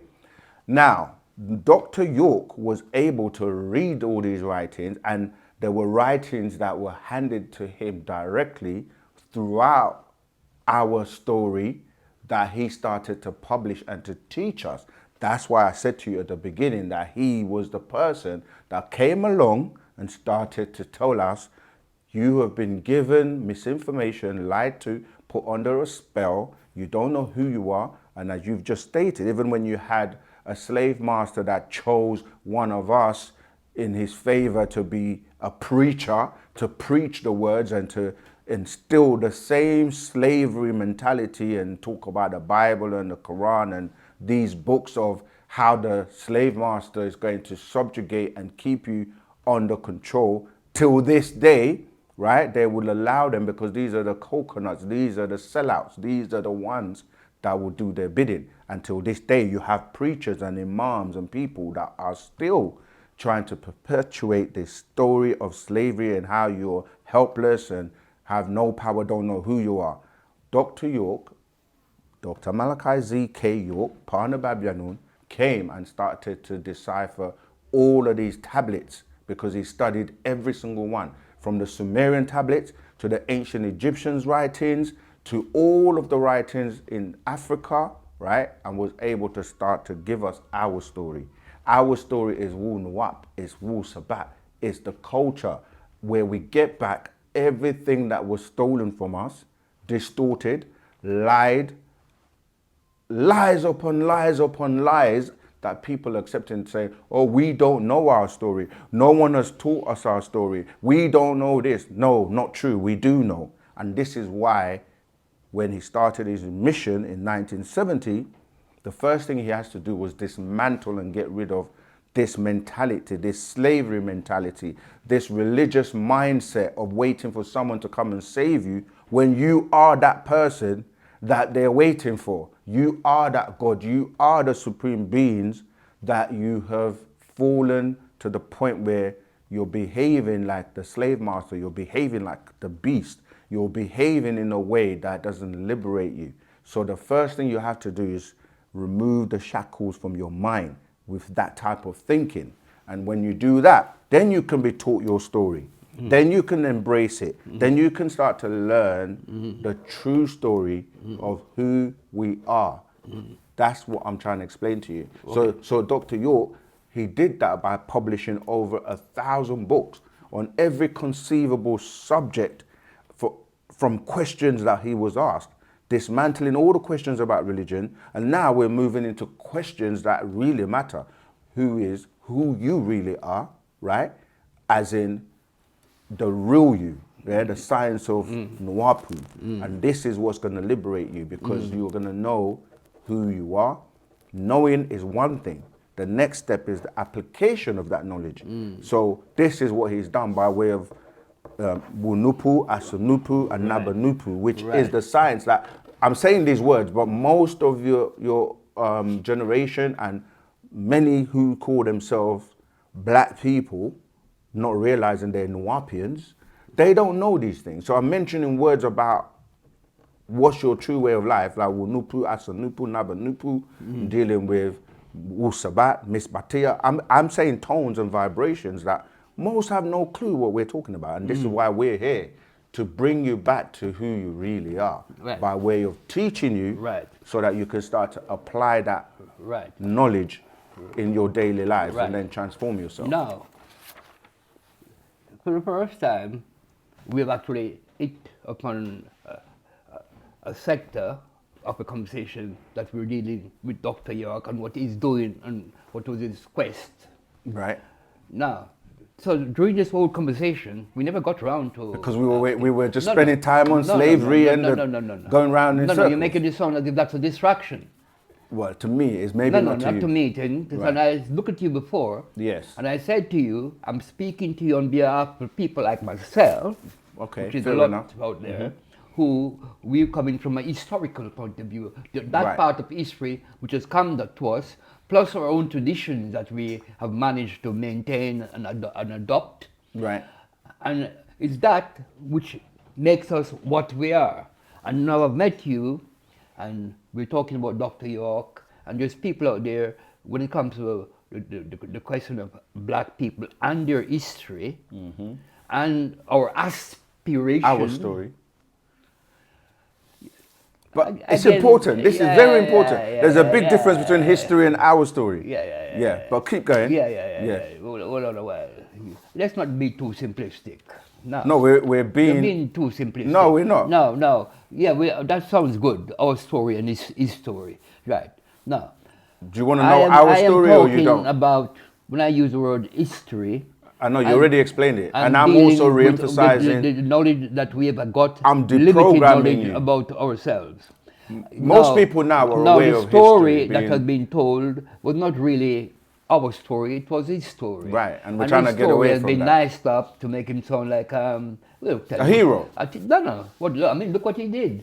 He came to Africa and civilized all these black people. When we civilized them. Right, but it's the other way around. In fact, came and found all these godless people and gave us Jesus. Which is a distortion and backwards. But the fact is, it's well documented, and there are people in the churches out there, and if you go to most tube station, underground station, you see people out there telling you... Still under the spell. Yes, and telling you to come, da-da-da-da. Because they don't know who they are. Yeah. Right. Now, so the fact is that there are people who is unaware of Dr.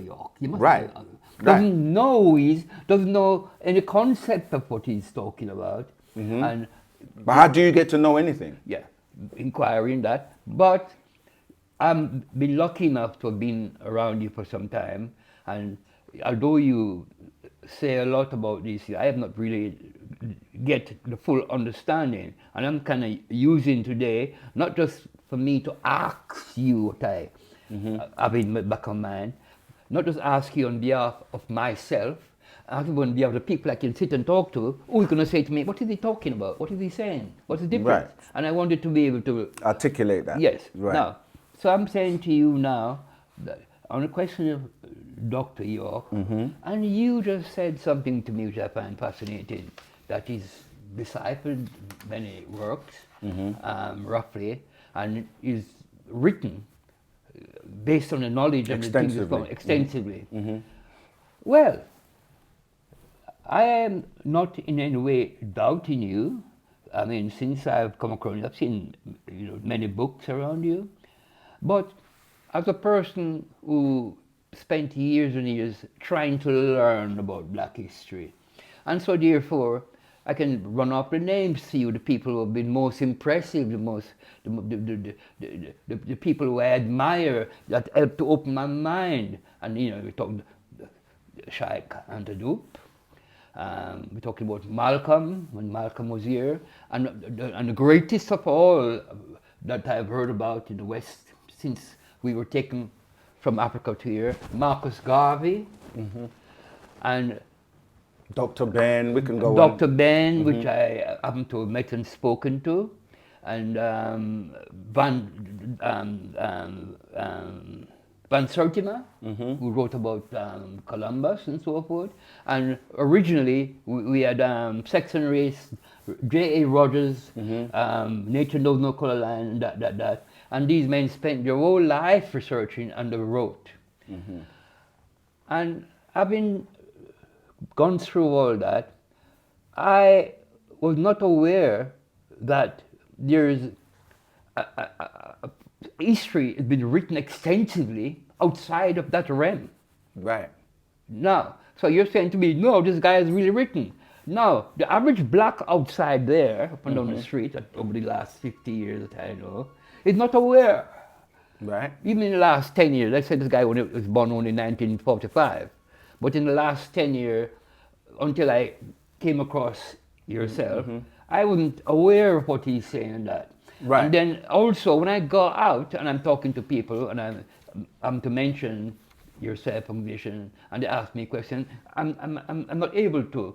But what you're saying to me now, right here, is that there are books, extensive books about different researches about different historical situations. That's why And we I'm encourage thinking, people well, to how read the come the books. person like myself who likes to read But but never got around to that knowledge? there's a million books on the planet, and just because you've never read a particular book or books by other authors doesn't. You could read a million books, but they may not be what you need to read Yeah. or as impactful.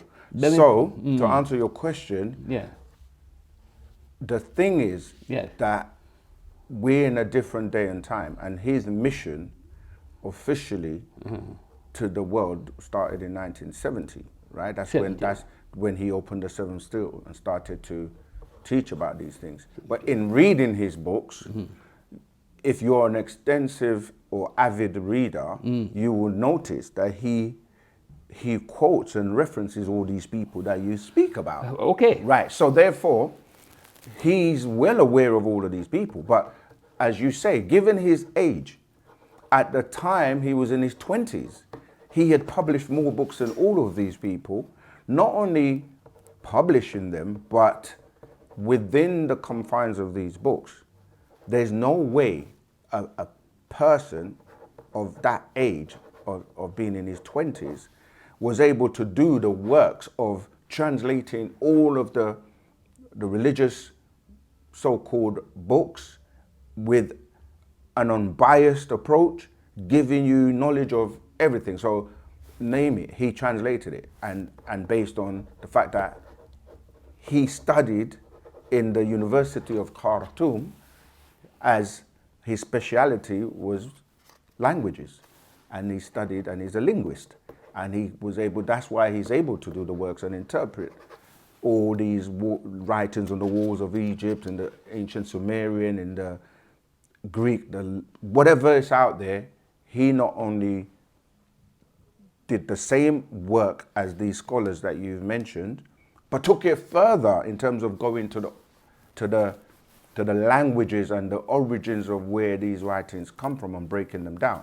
But he's even greater than that, because when we start to go into a realm which most people are unfamiliar with, meaning that we are here physically, but we don't come from here, we don't originate from here, in terms of himself as an avatar, as a what you may in religious terms refer to as an angel, or a Messiah, or any of these words of God, a supreme being, name it, the titles that people have, he surpasses all of them. And it's not just by talking, but by the evidence in the works, in the books that he publishes. No one on the planet, dead or alive, has been able to do what he has done in terms of the amount of knowledge that he's putting out into the world on every conceivable subject. And practically too, in terms of, that's why I'm interested in talking about where we are today and where we're going and what the implementation of that looks like. You see, so yeah, that's why we say not to be ignorant. A person that is in a cave and has never come out of the cave doesn't know the world that's outside the cave. So when we're saying, why am I ignorant, or why don't I know about this? Well, you have to be in a position where you're looking, researching, searching, wanting answers. And they say when the student is ready, the teacher or the master will appear. So you have to have a level of consciousness or wanting to know within you to then go towards finding the answers. It's the questions that drive you to know. And most people are not questioning, because religions and the spell of Europeans and Six Ether forces have stopped you from finding out or questioning. Because when you question and ask certain questions that get under the skin of people, or the people that don't have the answers to these questions, they label you a troublemaker, or you're blasphemous, or you're doing something that's not allowed. You're not allowed to use your own intelligence and mind to ask questions so that you can uncover and get to the truth. Okay. That's what Dr. York does. Right. He says, ask me anything. Right. And as students, we also Right. apply that Right. strategy of ask us anything so Right. you can learn and then study Right. and get to the bottom of Right. the truth. Right. Now, let me make a simple point to you from from over here. I became interested in the black world, black history from age of 12 by meeting certain people as a boy. And one of the person who made the biggest impression was Marcus Garvey. I met people who were part of his movement when I was a boy. And that's what the first thing made me aware. And then after I read about Garvey and I started reading, and you had people appear on the scene like Malcolm X, and there was a new newspaper articles about him, then I started reading proper books about him. And then I moved on, and then you had people like J.A. Rogers, who wrote this extensively. Then you had Dr. Ben and Henry Clark. But each one I read Yeah. always referred to somebody else in the past who did consulted their works and moved on. Got some and that's why inspiration, everything I yeah. went back, I started reading Herodotus because he was in Africa during the period of the Greeks, and also other people who was there. I read about different mathematical theorems, and individuals will come up with different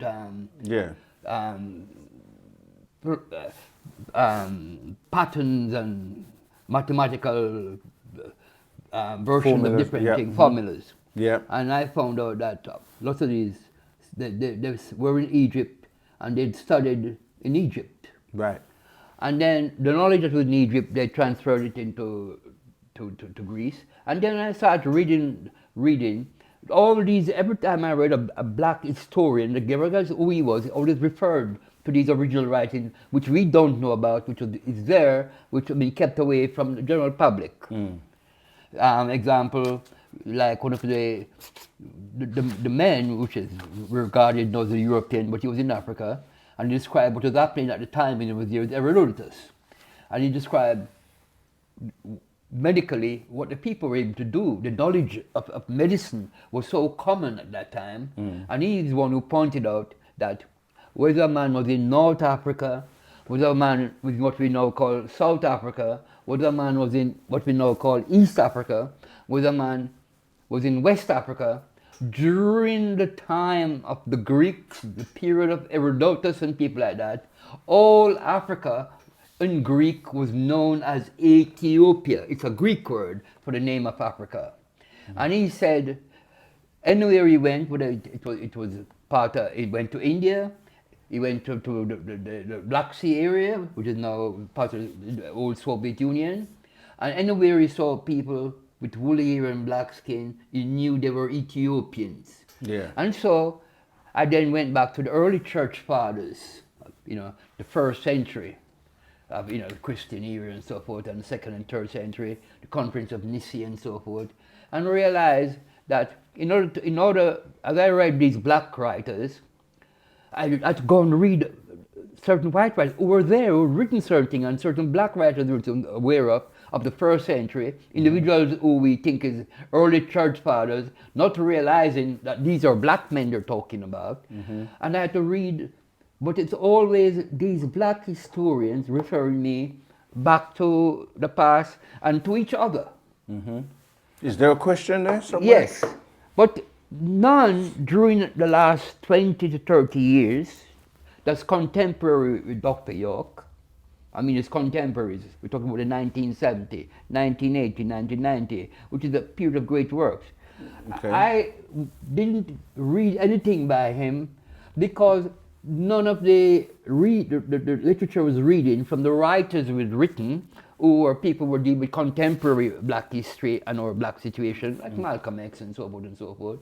And I mean, yeah, you've touched on a very important point, which is most of the Western world was civilized by the ancient Egyptians, And therefore, some of the greatest libraries, as you said, were found in Africa, even in, in Alexandria, which is where so-called Alexander the Great, they just forget to add the last word, the great thief, because a lot of the knowledge was stolen from ancient Egypt by these Greeks that went over there and they studied and were given a small portion of information, like you say, mathematical formulas, etc., which they came back over to Europe and to their world and pretended or claimed like it was there. They burnt down some of the greatest libraries in Timbuktu and, as I said, in Egypt.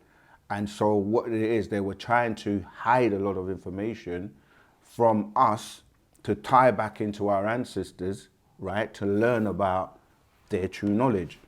And the master teacher, Partner Babyanun, Dr. Malachi Z.K. York, has embraced and put all of these leaders together. There's a poster he put out called We Are Family. He's got a book out even now as we speak on Marcus Garvey. He always gave reverence in terms of respect to people like, he calls him Marcus, Mosiah Garvey, people like Noble Drew Ali, people that, as I said at the beginning, that did somewhat good works in trying to wake our people up and teach them something, but they just didn't have the full story or the ability or were qualified enough to take it all the way back to our pristine prime origins of who we really are. So what Dr. York has done is, even though a lot of these people don't mention him or didn't even speak about him, because when you're somebody that is going to be impactful, that is able to bring about our unification, they will do everything in their power to stop you from knowing about this person. So like you say, when people start to study these works by these other people, eventually it will lead them to the current state of things. Okay. So anyone who wants to know, that's why I said before that if you're someone who is interested in your story or our story collectively and not his story, you're going to read about these great people and you're going to be able to then connect the dots from what they've written, what they've spoken about when you start to read what these people you've mentioned speak about. Marcus Garvey was talking about Africa and tying you back to Africa. And in fact, to go back home and return back to Africa, that was his movement, even though he never himself ended up going to Africa. But all the whole thing about getting ships and everything ready to repatriate and go back to Africa. You read about some of those other authors you mentioned, Dr. Ben, they're talking about ancient Egypt. They're all tying back to Africa, although the Arab would try and claim Egypt, the European would try and claim Egypt because of the greatness of the pyramids and everything that, like you say, the medicine, the science and the things that the Egyptians were doing.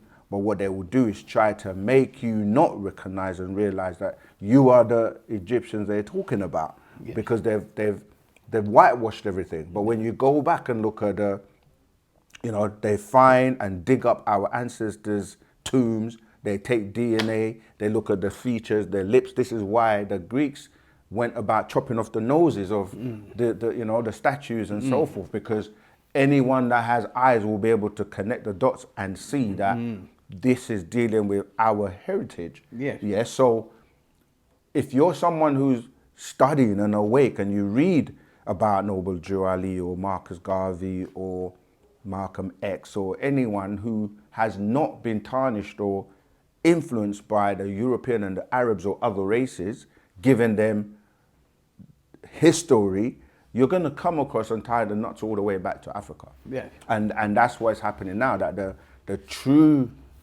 Africans, if you want to refer to that term, because even we know that term is a distorted name dealing with when the Europeans and the Arabs named it Africa, from Africa or Faraka, which is a word that means... Latin, the Romans. Yeah, Latin, well, it goes into Arabic, and Rome. Rome. But it means divided, which is what they did with the Berlin Conference and all of these things in history, that they basically wanted to do everything in their power to stop you reconnecting to your source or your origin.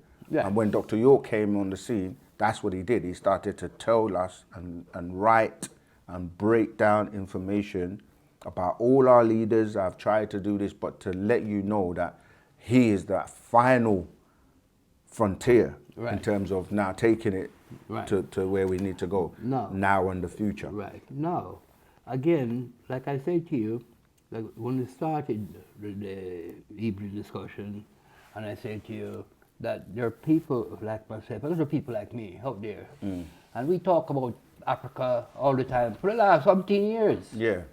Mostly around the Garvey movement, and Malcolm X. We had people like Kwame Ture, you know, and we love him even in his version of Stokely. He was somebody that we loved to the way, and we had people, a lot of people like that, and we had Walter Rodney, who was Guyana, and he talked about all the people who he admired.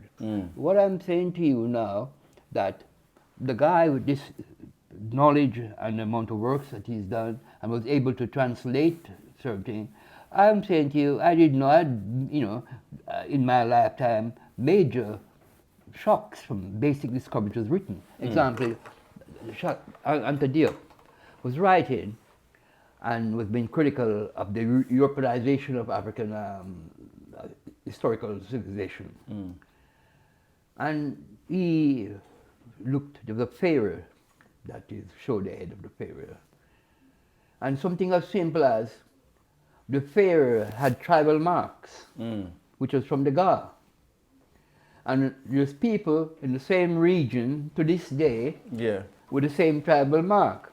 And all the people have been out translating all this, on the pyramids, all this writing that they couldn't make out, and they're using a certain stone which had Greek. The Rosetta Stone. Rosetta Stone, the Greek, and also had original. And then this guy went and found out that the language which that pharaoh spoke, the people from the same still speaking it, and they had their story, and nobody ever asked them all those centuries. And things like that, which was, I didn't know that. And so therefore, it gave me a thirst to read as much as I can of Sheikh Anta Diop works. What I was trying to emphasize to you, when I came and I'm talking to you and I've seen the magazines and the books and that and that and that, and I'm going to take me back. Well, where was I when this was happening? Do you understand what I'm saying? I'm saying, well, yeah, I hear you. But Dr. Diop didn't mention him. Dr. Benjamin, and their contemporaries of the same period, 1970, 80, 90, 2000. Van Sertima. And I'm saying, well, what happened there? And so when you're talking to me and I'm talking to you, I'm not being skeptical. I'm just asking, well, damn it, why No, I understand. It's like nobody knows everything. And not to put anybody down, but if you don't know, you don't know. But there comes a time where you might speak to a friend or somebody that would then point you, oh, did you know about this? And that's the time where you be like, no, I didn't know about it. Let me go and maybe look it up or find out. And that's what I'm saying, that they don't want people to know about him, because the impact that he has, he's the one that ties all the knots and all the dots and brings it all together now. And we have to focus on now. Now is very important, because we can talk about all the greats that have passed and have gone. Yes, they've left some great works in their books, but that can't really help us practically today, because they're no longer around, in the sense of, well, not that it can't help us. You can read a book and implement it. What I'm saying is we still have a long way to go in terms of our story. See, so this is what we're saying, like, our story we're living every day. It's about what we're doing today and what we're doing for the legacy of the ones that are coming behind us. So it is important that we get the word out, that people get to know more about Dr. Malachi Diop, because he is very relevant.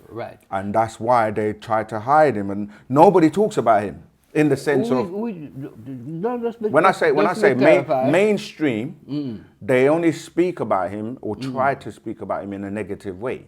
because they want to deter people from knowing more about who this man is. But if you are somebody who is, remember, your ancestors and within your being, you also know. Let me make a point here. Yeah.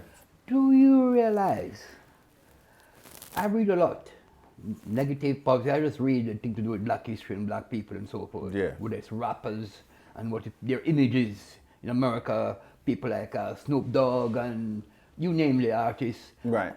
Beyonce. Let me ask you a question. How long have you come across Dr. York now, would you say? I was made aware of Dr. York within the last 3 years. Right. In 3 years, how many of Dr. York's books have you actually read from beginning to end? None. But Does that make sense? Yeah. Hold on. The reason I'm saying that, No, because you you said asked about me all the you other asked me a readers, question. other authors You that asked you me a read. question. You did ask me a question. Okay. Yeah. Well. But I was just saying, if you've read other people and you come across somebody you've never come across. I have had some literature. We're speaking over each other now. All I'm saying is, if you've read other people and you said you're an avid reader of history, black history in particular, and you've never come across Dr. York before, and then you come across him, and he's got 1,000 books talking about things maybe you're not familiar with, but yet in 3 years you've not decided to read one of the books to at least see where he's coming from or quantify, because you're an avid reader, right? Right. So I find that quite interesting. Right. But I'll let you continue now. Yeah. Oh, that's not a great puzzle to me. For the simple reason, I was given some literature, I think particularly 2 pieces, and I read it, and what I was looking for was expected, although I was at the same time open-minded, but when I read, and he was talking about different periods, like the Sun period, different periods of history, like 1,200 years, periods, whatever it was. I was not very impressed by that in talking about black people and these different periods and the different changes, because all those periods was in 1,000 years, like the Sun period, this period, that period.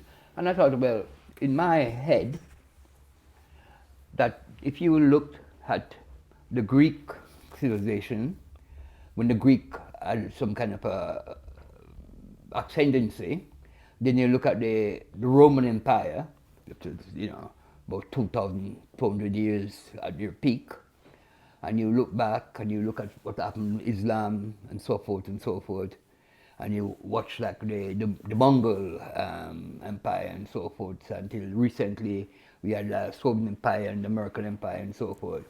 And when I look back at all these periods, all these empires, the farthest we've been is 2,500 to 2,700 years. When you say the farthest we've been? When I mention all these empires, from the Roman Empire, the Greek Empire, going all the way up to the Muslim Empire, to the Mongol Empire, to the British Empire, that I am saying to you, all these empires was over a period not more than about 2,700 years. That's what I'm trying to say to you. Right. So I'm dealing with a time period of 2,700 years. No. Right. But how long have we been on the planet? No. I'm making a point here, no matter about that. I'm saying to you that all these empires were 2,700 years. So in that 2,700 years, we've got a 5-7... No, it's because you said you weren't impressed I'm talking about, with when you saw and that I'm explaining Dr. to you York. why I was not impressed, and you've cut me. Go ahead. I'm saying to you, these different empires, I'll go over it again. Greek Empire. You don't need to, just continue. Right. So I'm saying to you that these were over 2,700 years, and there's about 7 empires. Now, so therefore, we're not even talking about 400 years empire, because the British Empire, that's what 200 years. The American Empire is crashing now, it hasn't lasted 200 years. So we've got different periods, different epochs for these empires. And when I read him first, and he was talking about periods of 1,000 of the progress of black people, that's the implication I got from it, that he was talking about different changes in these periodic blocks of 1,000 years. But right away, I know that within 1,000 years, you have 3-4 empires. That's misinformation. You're incorrect. So No, let me I correct am just you. telling you No, what but let me I correct got. you Then, no, because don't correct me. I'm relating to you. yes. So you cannot correct me. I can I'm because relating to you yes. a piece of paper which I read, a book which I have read. You just told me you've not read a complete book. No, I didn't tell you. I'm still not telling you I've read a complete book. I'm telling you that the pieces of paper that I've read from this book, I didn't finish the book, because he was dealing with these periods. That shows me a level of ignorance. Possibly. Let me But tell I'm you. Let telling me tell you why. Let me Because finish, and you can tell me why. go on. Because I knew in that time period, once he's mentioned 1,000 years plus, in that period, no empire lasted that period. So we're talking about the changes of black people recovering to be the owners of our assets and to really expand. Remember also... I have to correct you because you're giving misinformation, and I need Yeah, to correct go you. on, correct me. I just said to you that, well, firstly, I find it very interesting that someone who says they're an avid reader I am. doesn't read a complete book from a person they've never heard of, who we're saying is greater than all the people that you've read, Yes. read in No, the you were past. saying... Yeah, I'm saying that. But in Right. order for you to check it out and verify it, you'd have to read something that he's published to see if it adds up with what we're saying. And Right. not just one book, but there are several Yes. books. As I said, there's over 1,000 Yes. books. Yes. But nevertheless, the point is you can't judge somebody by just flicking through or just No, I reading. didn't. Let me finish. Yeah. Let me finish reading a piece of information where I just said to you that he's read. The pyramids alone are 10,500 years old, according to Europeans, even though we know they predate that. If someone is writing information taking you as far back as you've ever been, right, and you're not aware of that or haven't read those books, I said to you, he already translated and spoke and wrote books like even the Coming Forth by Day in terms of books that he's published. I'm saying to you that to say you were not impressed by looking at a section of one book which you haven't read completely, That's right. it doesn't show it's quite ignorant to then say, I wasn't impressed because he was only speaking about a period Yes. of this period, From that when book. there are From books that that he's, particular book I right, read. but he's written books that go Right. back millions of years. Yeah. That's why I asked you, how old are we? Right. Because even Europeans, Yeah. anthropologists, archaeologists, Yes. they date and write about us being here for millions of years. Right. In fact, they've uncovered or dug up, you know about Lucy, right? Yes. There are findings that go back millions of years, Right. which Dr. York writes about and has written about Okay. before they even Right. uncovered it. So Right, good. I'm saying you have to do more work in terms of Okay. knowing and reading Right. what he has published. Okay. Now, I get what you said. Now let me continue on that. So I read book, didn't quite complete it, I accept that. But I got another. So there's two pieces, I got another book. And this book was the kind of information which I'm really familiar with and excited by. He's talking about history to Africa and going back. And he went back farther than most of my previously read historians. Authors, He went yeah. really far, which jolted me. Well, what's his source? You understand? I asked that because nobody that I know of among my contemporary Writers. writers has ever gone Gone as that far far back. without quoting Herodotus or some ancient writer which was translated. There is always some evidence or a contradiction somewhere, or but he didn't show me from the second work any kind of like referring to, like, say, Ben or somebody would refer to Herodotus because he was there and he was saying this. Right. But This is the difference between our story and his story, you see, because when you refer to the Greek Empire or the Greek times, that's what I'm saying. It's like there's a problem with black authors referring and citing Europeans, as in Romans and Greeks, as if they have some kind of authority. And because they quote them or their writings, it almost seems like you now have to give it validity because they say so. It's like today, people will go to the dictionary, which is really a definition of words. It has nothing to do with diction, but they will go to Webster's or Oxford or Google, and if they say so, then they have the authority, which is telling you that our story of where we say so, it's not taken as impactfully as it should be, because you have to always go back to the European or to other races to give validity to what you're saying. Right. Whereas Dr. York doesn't need that because he goes way past these people that people quote and give great kind of admiration to. They came and were taught in our ancient mystery schools in ancient Egypt, right? So it doesn't make sense. It's like, it's very back to front. And this is what we're saying, that we're not saying don't read other authors, but we're saying when it comes to our story, no one is able to tell you our story as Dr. Malachi Z. York. Going right to the beginnings of the beginnings, as far back as you can go. And that's where most of these other people, although they meant well and did good work, they could only take you so far.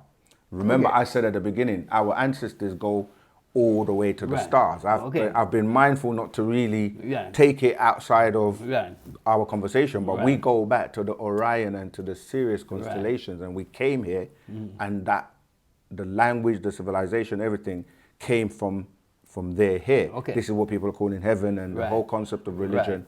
And he is a visitor to this planet. This is why you're saying he's able to talk about time zones and information that goes beyond anyone else. Well, the most important thing, that which impressed me from reading it, was is kind of a relation to spirituality. That's what was impressive here, the spirituality. Right. And the kind of a mindset we've got now and so forth.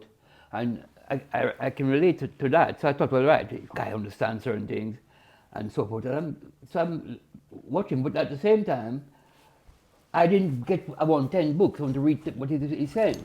What I'm trying to point out to you is that I'm thirsting for knowledge. As old as I am, I learn every day.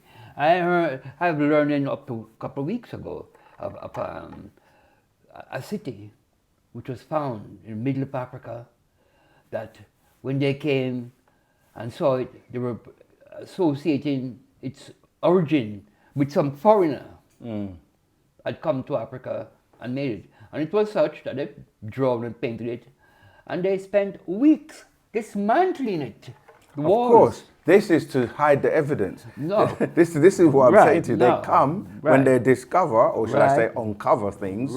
If it doesn't fit the narrative of his story, then the thing is to hide it, destroy it, so that nobody knows. But I can tell you, like, this was happening in Central Africa, that was happening here, because the evidence and that is here. No, I am saying, well, I'll put it to you, and no apologies about it, that when I read him, I was not so much thinking that that is relevant to what's happening today, now, here now, while when I'm talking reading Dr. Ben, I'm seeing the here now and tomorrow. Now, what I see when it comes to conditioning, brainwashing, the conditioning is talking about the black people's conditioning. To me, the conditioning is not really a puzzle to me, you know. You have to look at the animal kingdom, and you see how easy it is for us to not only be brainwashed and to have this a complex and to think this man is superior by what he's been preaching and by his action. It's quite simple. Which man are you talking about? I'm on about black people have been in inferiority complex regarding the thinking vis-a-vis what is known as so-called white people. Okay, I'm just trying to be I'm clear. saying to you Yeah. that the condition in the kind of complex we're in No, I get you, I on hear the you. plantation system, even now, it still continues. People have got this thing about the superior white Right. man, that. Not realizing that he's been denied knowledge. The reason why he feels that way is because of his lack of knowledge. Right. And then I can understand that very simple, because you walk around and you see it. I felt up this morning.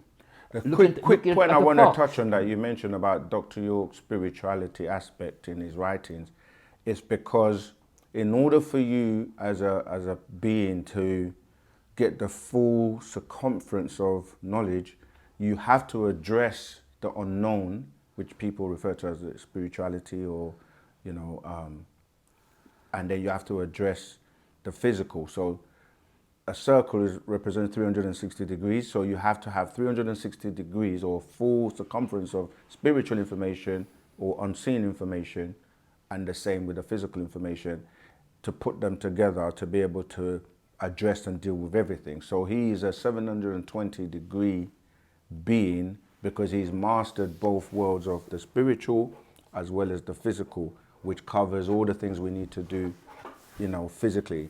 You also said people like Dr. Ben spoke of the now and tomorrow, but unfortunately they're no longer here. So even if they spoke about tomorrow, they're not here now to live tomorrow, whereas Dr. York is, and people that are here now are now taken. That's why I said to you at the beginning, like I kind of related it to running a relay and saying these people did the work of handing the baton over, but now we're at a point where we're running the last furlong of the race and to get to completion and to get back to being who we are. So Dr. York is here now, in the here and now, Right. as the Black Messiah, Okay. to finish this work. Right. And that's what's really relevant and important right Right. now. Now, I get what you're saying to me there. What I'm listening, and I'm not denying, running away from. I'm always willing to learn. I'm just debating to you from where I am at, how I see things. I'm not pretending to be anybody else. I'm not pretending to The nothing. people you see around that you say you can see how the animal kingdom is. Yes. These are the people that are still not awake yet and they're Yeah. still under the spell. But But you have many around the world Yes. now. And Yeah. I'm going to touch on your subject that you like because we are coming to the end. Ibrahim Traore, what he's doing in Africa right now, right? These are people that are alive right now and are doing things in terms of waking back up to realize France and these other European countries have for years had people under this spell of believing they need someone to come and save them or to give them handouts economically as well as spiritually, mentally. But now people are like, we see the game, we see the spell. How can you take our resources and then don't give us hardly anything for it, but then act like you are superior, but you cannot survive without our resources. So it's like, okay, we're cutting that now. Yes. We're going to use our resources Yeah. to benefit our people Yeah. and to rebuild from the trauma and the lies and all the things you have done to keep us underdeveloped economically and so forth. You see, so I'm saying we have to deal with the here and now and the hereafter. You see? Be careful the year after. And they're going. Well, basically, when I say hereafter, what we're saying is, going back to what I said right at the beginning, we're in a new day and time, which is referred to by many people, by many different names, the Christ consciousness, the Aquarian age, the golden age, the renewal of our age, the sun cycle. And this is the time where, as a being, you're evolving. Like you said, you may have been in an animal mindset at one point, but we're in the day and time now where the part of you that is evolving is a consciousness. So we're evolving into higher consciousness now. So we have to... You mentioned we're evolving into higher consciousness. Yes, as conscious beings. Right, conscious beings. Now, what I've found out, especially in the field of psychiatry, Yeah. psychology, so forth. And we use terms like people are brainwashed, people have been conditioned to think certain way, Yeah. people have been given this inferior complex wherein everything is better and we're at the bottom of the ladder and accepting this place. Yeah. Right. And then, there's simple ways that a lot of people can't relate to the average man and explain something to him. This question of brainwashing and being conditioned. And people don't really understand, and we got to get rid of this brainwashing. People don't understand what they're talking about, really. We know what brainwashing is on the surface, but to me, it's quite simple. And other people have overlooked this simple fact. If you want to know what brainwashing is, I'm going to look far, Just go up the road, or walk into a park, or walk into the streets, and you can see what brainwashing is, and how it comes over the last 18 years, how we've become the way we are. Look at the foxes. And if you go out in the countryside, mostly up in the countryside and wherever, and the foxes and they keep away. And apart from the foxes, you got those other animals that you, up in parks and that, and fields, and you come and they go away. But then you find that in the cities now, the foxes have come in and other climbing trees, mints, little, whatever call them, not foxes, that is a kill, squirrels. And you're walking past, and they don't even bother look. You've seen now some foxes now, and the cars come in, and people come in and just wait, and you cross it, they don't even care about you. Because it become conditioned to cars passing, to people pass without throwing a stone. Because remember, they were hunted for your skins. Up to 50 years ago, it only when By people Europeans. people started complaining about they don't like people with minks, because you kill so many to get one of these coats. Their skin off, Yeah, and so people, and they're not hunted anymore. So because they were hunted, so they were prey. As a man was coming, or they would keep well away because they realized, mom died last week and 2 brothers and sisters, so they were conditioned to keep away from the average person. But now they were up down the road because over the last few years they reckon not been hunted. It just hasn't happened, and they're conditioned to that. But if you were killed, they were being killed, you wouldn't see them, so they would be gone. That's the same brainwashing with black people. Right. You see, again, just like the word history, and I said you have to replace that with our story. Right. When we say brainwashing, again, you're given the impression with wrong information and wrong knowledge or distortion that to wash something is a bad thing. But we know when you wash your clothes, you're washing them because you want them to be clean. So if it's dirty, it's bad. If it's clean, it's good. So when you say brainwashing, if your brain is dirty, how would you get it clean if you don't wash it?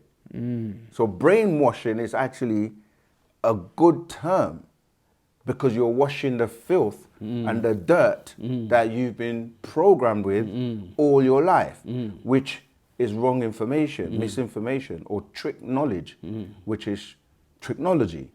So what's happening is, you said you study psychology and psychiatrists and things to do with the mind, and we have a book called The Mind because these are the ways that the spell is applied on people by making you think this is white if it's actually black, and this is black if it's actually white.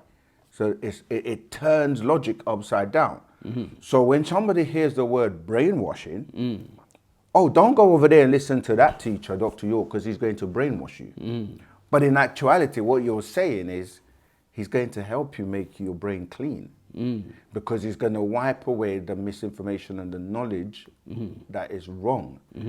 So when you look at animals, as you say, the reason foxes are everywhere now is because this used to be their home. They used to walk and roam Yes. around here, and as you say, it's hereditary. And Their family, so they were conditioned to they keep were away from conditioned- people because the people were hunting them. Right, So but this would may have been a forest at that time. That's right. So they've now, their home's been taken away. Yes. So now they're wandering around like trying to find, where's my family, where's my heritage? But before, And just to relate to the finish of what you said about our people, they're wandering around like, where's my home? Where's my culture? Where's my language? This is foreign to me. Like, this is not the way I'm supposed to live. I'm supposed to live in a sunny environment. So remember, it's like taking a gazelle out of the forest and bringing it into the city. So those of us who haven't been woken up and the spell and their brains haven't been washed yet, don't know, they're lost. And then we have mental health issues because mentally, spiritually, within their being, they're trying to make sense of, where am I? Like, this doesn't make sense. This is not connecting with me. By the way, so they want to go back home. And this is where... I want you to pop out for a bit to go upstairs. Okay, we might as well finish and round off. We're going to do that, regardless. Because okay, Yeah? no problem. But, okay, I'm gonna probably just pause it until you come back. Right, that was a good idea. All right. I was just trying to say to you, this question of people being conditioned and continuous conditioning from generation to generation can be understood by simple things like the animal kingdom and people who's been in the wild, those being tamed, and the conditioning. Yeah. Like supposing the whole family were in an animal kingdom and there's a particular species of animal which was taught to perform in a circus. And all its offspring, after a while, there's certain characteristics that they adopt. Yes. Because of this whole environment, which the similar animal in the wild, or what we call it is natural environment. Yes. Is totally different. So it is with us. This is the study of epigenetics. Okay, this is why I say that scientifically, these things, experiments have been carried out to prove human behavior and why we do what we do. And you're right, it's because your ancestors and what they were subjected to or what they went through gets passed on genetically as well. It makes an imprint in your genes. And this can then become something that is repeated over and over and over again. So this is why we refer to it as programming, because just like computer code, you can type, you can write and program, an application or piece of software to behave and do a specific task. And this is what's happened to us. So what Dr. York is doing is brainwashing you in the correct terms of the usage of the word, making you back to realize that if you don't reprogram yourself, I mentioned there's a book called The Mind, you're never going to get your full potential. And we have another book by Dr. York called Your Potential. Because once you start to recognize the programming and that the pattern of behavior that you're carrying out was actually done intentionally by design, then you have to put an effort into reprogramming yourself or to learn who you really are. If not, if you don't know who you are, you don't know you're not going to know where you're going. You don't know your greatness. You're told you're worthless. You can't amount to anything. And this is all the things that the spell of Leviathan, the spell of Kingu, the ignorance of knowing who you really are and what your greatness is, means that people just literally get lost and they're just wandering in this unfamiliar environment. And that's what the programmers would like to see happen, you see, so that you don't, I mean, it's interesting because even now, today, many people, including other races, Caucasians, etc., are also saying, look, enough is enough. Like, the way you treat these Africans and the way you, remember, again, not everyone can be classified under the same umbrella. So even when we use the word white and black, these are engineered terms by design. You have to go into the detail of what particular type of black person you're talking about. Is it one that is, as I said before, a coconut? Is it one that's awake? Is it one that knows his story? Is it one that's operating under history? The same with the white people. They're people that you got different species, different, you know, because you look at, you know, the origins from the Vikings, you're really saying 6 kings. You have different types of so-called white people. They are those who are conscious and awake and can see that certain treatment, certain programming is done on purpose to subjugate and keep certain people down. Then you have those who don't care, who just, they're on the programming of maybe racism, maybe feeling superior, maybe feeling like privileged, that they deserve to have everything and they're benefiting from their forefathers' mistreatment of people and races like slavery, etc. They got enriched. So there are different types of people, and what makes one different from another is their mind, Right. how they think, Right. and then what follows on from the actions that follow on from how they think. Now, because you want to close the end time now, what I am basically saying to you from my experience out here, my perspective, my interaction with other people, is this. As a person who is not anti-knowledge and think that we need certain knowledge, and we need to knowledge of ourselves and knowledge of things around us. I am not negative to whatever you're saying to me. I'm open. Anything which leads to the liberation of black people, sociologically, physically, materially, I'm all for it. I don't think we are inferior to anybody mentally, given the same opportunities. You know, there's nobody is going to excel when you call it. All mankind needs to excel. Any man, any individual, any group, any family, any town, any city. You only need 3 things to improve. All civilization is brought about by 3 things only. Your ability to feed yourself, the ability to be sheltered, and the ability to clothe yourself. All progress and civilization comes from those 3 basic things. So any country that cannot fulfill those 3 basics cannot fully expand because there's something missing. That is the key to all civilization. Now, anybody who's saying anything to the youths and that, and we can't ignore our history. The question is, how did this happen? There has to be an answer. And so therefore it's important that somehow, somewhere, we've got to get a message to the youth. It cannot come by the phone, because if you put 10 facts out there, serious facts, economic facts, that will be taken off the phone. And if you find another way of doing it, they come to the source of it. In other words, then, there are certain things that needs to be known which are being hidden. And we need to be able to go out there and show these facts.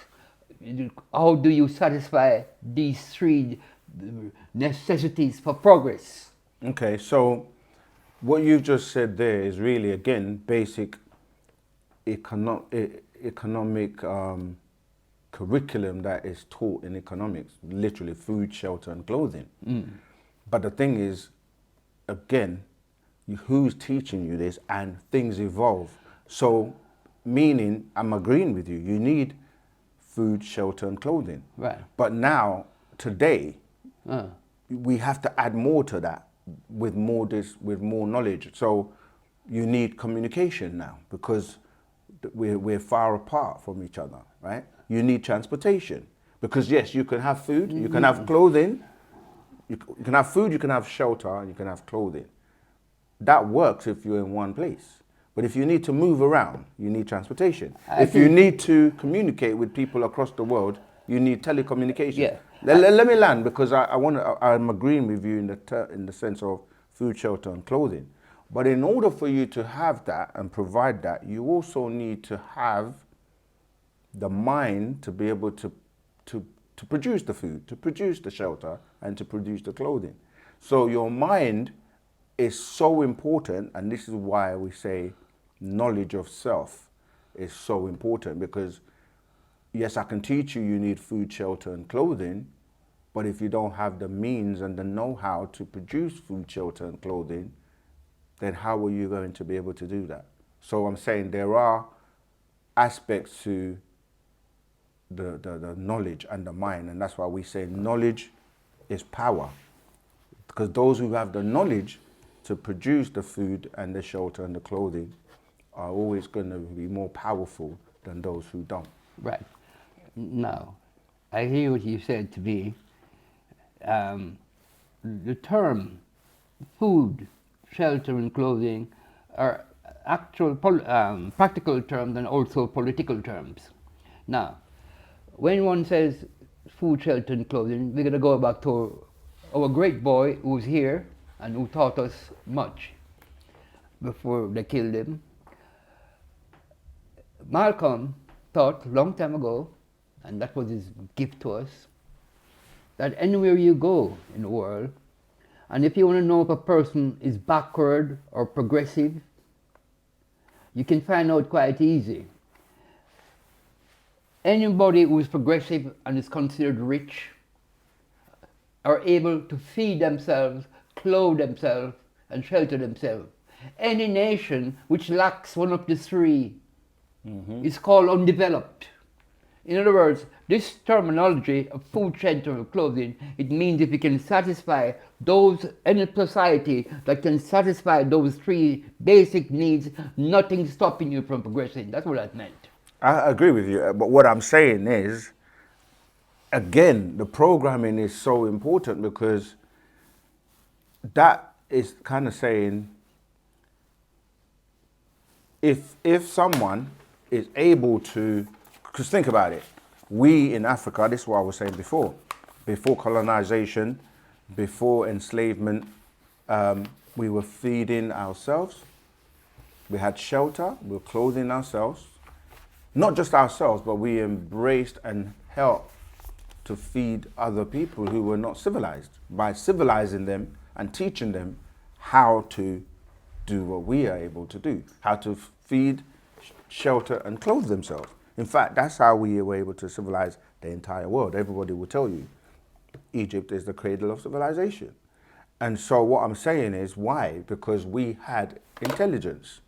Because if you're someone that doesn't have any intelligence and you're a barbarian, you're uncivilized, and you don't know how to, say, irrigate the land to produce the food, then you're going to starve. And this is what I'm saying to you. When you look at those people who were in the so-called dark ages, that were living in caves, that were not able to feed themselves, acting like animals, didn't even know about hygiene, etc., they had to be taught about how you produce food, how you build in terms of architecture that lasts for a long time, and how you didn't walk around and be like the elements, i.e. weather, will affect you and kill you in terms of not knowing how to clothe yourself. And this is why when you look at Europeans, for example, going back to the discovering America, for example, the Europeans that are the forefathers that went over to America and discovered people there already, the original indigenous people, they came there wearing lace and they didn't really know about how to clothe themselves. So the indigenous people were already wearing cowboy boots and wearing cowboy clothes, and they were able to show them that this lace, this thin material that you're all wearing, look at George Washington and them, go back in history, you see how they were dressed. So I'm just saying, yes, I 100% agree with you, but in order to feed yourself, clothe yourself, and shelter yourself, you have to have the knowledge and the intelligence, and this is the difference between people. It means to put it quite simply to you, it means that clothing yourself means that you're powerful of the people, not the individual, people can be considered clothed. Once you're clothed, once you're warm, once you... Exactly. All progress can be then made. That's what it means. Yes. That So we agree on something. Yeah. Now, back to this book that has given us this so-called Old Testament and New Testament, which is supposed to be the Word of God. Yeah. Well, that's interesting in the sense of, get back in this book, and we're talking about history, and we're the first people, but there's certain things that has happened. Egypt, which is Africa, Ethiopia, as the Greeks called it at the time, but we're talking about Africa as we know it. Yeah, you mentioned, I didn't touch on that before, but I'll touch we on found out that in this land that we call Africa, that we had Egypt, and we got a whole book talking about Egypt. They all went down to Egypt. Jesus went down to Egypt. Everybody goes down to Egypt. And we see a story in that book about people who were hungry and wanted wheat, and they came to Egypt. Egypt is still in Africa, always been in Africa, and so whoever it was, they came into Africa, came into the black land. We have got a series of written documentation, goes back, as far as my knowledge goes, of 10,000 years. We've got 10,000 years of written knowledge. 10,000. Even more. Written. So it's evidence. Now, so we're going to go 10,000 years. There's one thing that the people have overlooked. Historians, religious people, they've overlooked. Going back 10,000 years, going back to the origin of this Bible, talking about all the prophets and that, one story is consistent that somebody came into Egypt to get grain, like they always do. They always come to Africa for food. So a person wanted food because there's shortage wherever they are. So they weren't planting and getting all these grains, so they've come to get grain. And a man has passed his sister, his wife as his sister. And Pharaoh finds her attractive, and so he's taken her, as they said, unto wife. But, you know, after Pharaoh is there, and the Pharaoh's probably been around a bit, you know, and, you know, what's happening here, you know, and she, whatever reason, she confesses that Abraham. that man is my, I don't know what his name is. His name's Abraham, yes. Well, you tell me, yeah. And it's really my, anyway, it's called him, he said, what have you done to me? And so forth, and it's gone. But we have overlooked something. That's over the story, but hear this. At that time in history, there's no Pharaoh that was not black. There's never been an invasion of Africa. Therefore, we're talking about a black Pharaoh. That's not the important thing yet. So, Pharaoh is black. Okay, so let's digest that. We're not saying the other people who came is not black. We're not claiming them not red either. We're not claiming the color. We know that one is black. Well, we know that we can actually, there's evidence to show they're not. We'll deal with the facts of that Pharaoh. Therefore, when I want to leave Egypt and I went to see Pharaoh, and this Pharaoh that I'm thinking about, let my people go, it's a black man we are talking about. This evil Pharaoh that I'm telling you about in this book. Yeah. He's a black. There could have been no other Pharaoh, but was not at that time. But black. this is what we're saying, that his story is distorted. No, and it's whitewashed. Yeah, but so when you're talking about Joseph, that's what you're talking about. Again, you might not be familiar with the names, but Joseph and his family going to Egypt. Right. I'm saying Abraham. to you that we have not discerned which is the black Pharaoh. And if you understand... They were all black, as you said. But we're saying to you that nobody is really taking in what's happening here. Well, the period. But remember when you said before that Dr. York goes back very far? These are the things that he deciphered and broken down to tell us that you're saying a white European boy who is white is going to run to Egypt to hide amongst black people? Is he not going to stand out like a sore thumb?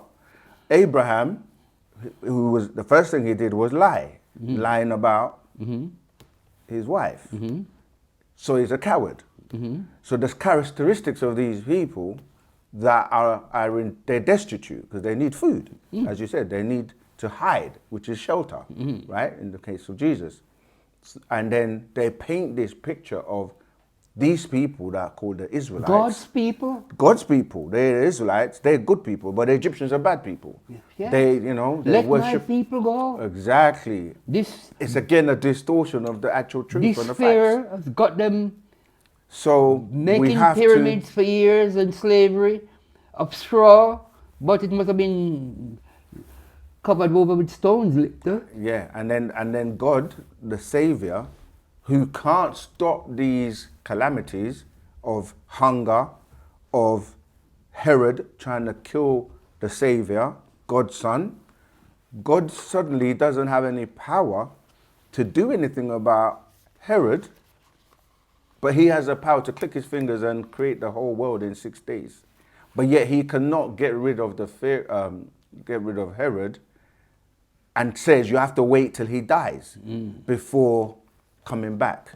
So this just proves the point that we've been making, or I've been making all along, that when you don't know the true knowledge of your story, anybody can tell you anything and you will accept it. So we're in a day and time where enough is enough, the lies are being debunked, truth is coming out, not just in ancient Africa, because even like you say, sometimes people say, Egypt is in Africa. Oh, really? Because you have red Arabs. This is where, Hagar, which is, again, one of the wives of Abraham. Yeah, Ethiopian woman. Who gave, birth to Ishmael. The Arabs, they're now trying to claim Africa as theirs. But you can tell by genetics and everything that the original people were black. This is not even, it's not even something that anybody's going to confront in terms of trying to dispute it or anything now. So yeah, everything's been turned back to front. Everything's been, made to favor those telling the story. But unfortunately for them, the real stories are coming out now because we are here to tell our story. Yeah. And that's what we have to do. The most important thing that has happened during our lifetime, including your life and mine, is the arrival of a man in Africa who is dealing in truth. And he's confronted us with certain truths that whatever they do, and about the power of the West, America, Britain, France, whatever, nothing they can do about it. A man has come with certain truths. And the truth that he's speaking is so powerful that he is dealing with the three basics. Yeah. Food, shelter and clothing. That's what he's dealing with. And because he has decided to control his own minerals, and we've been blessed with all things, including minerals, and it's been robbed, and we've been given pennies for this by all Europe, France in particular, seems to have been rougher than all the rest. In fact, as it was pointed out, that they were defeated by a nation, people that they brought from Africa as captive, turned them into slaves, have them working in Haiti, and the Haitians, the blacks, overthrew Napoleon, and in the end,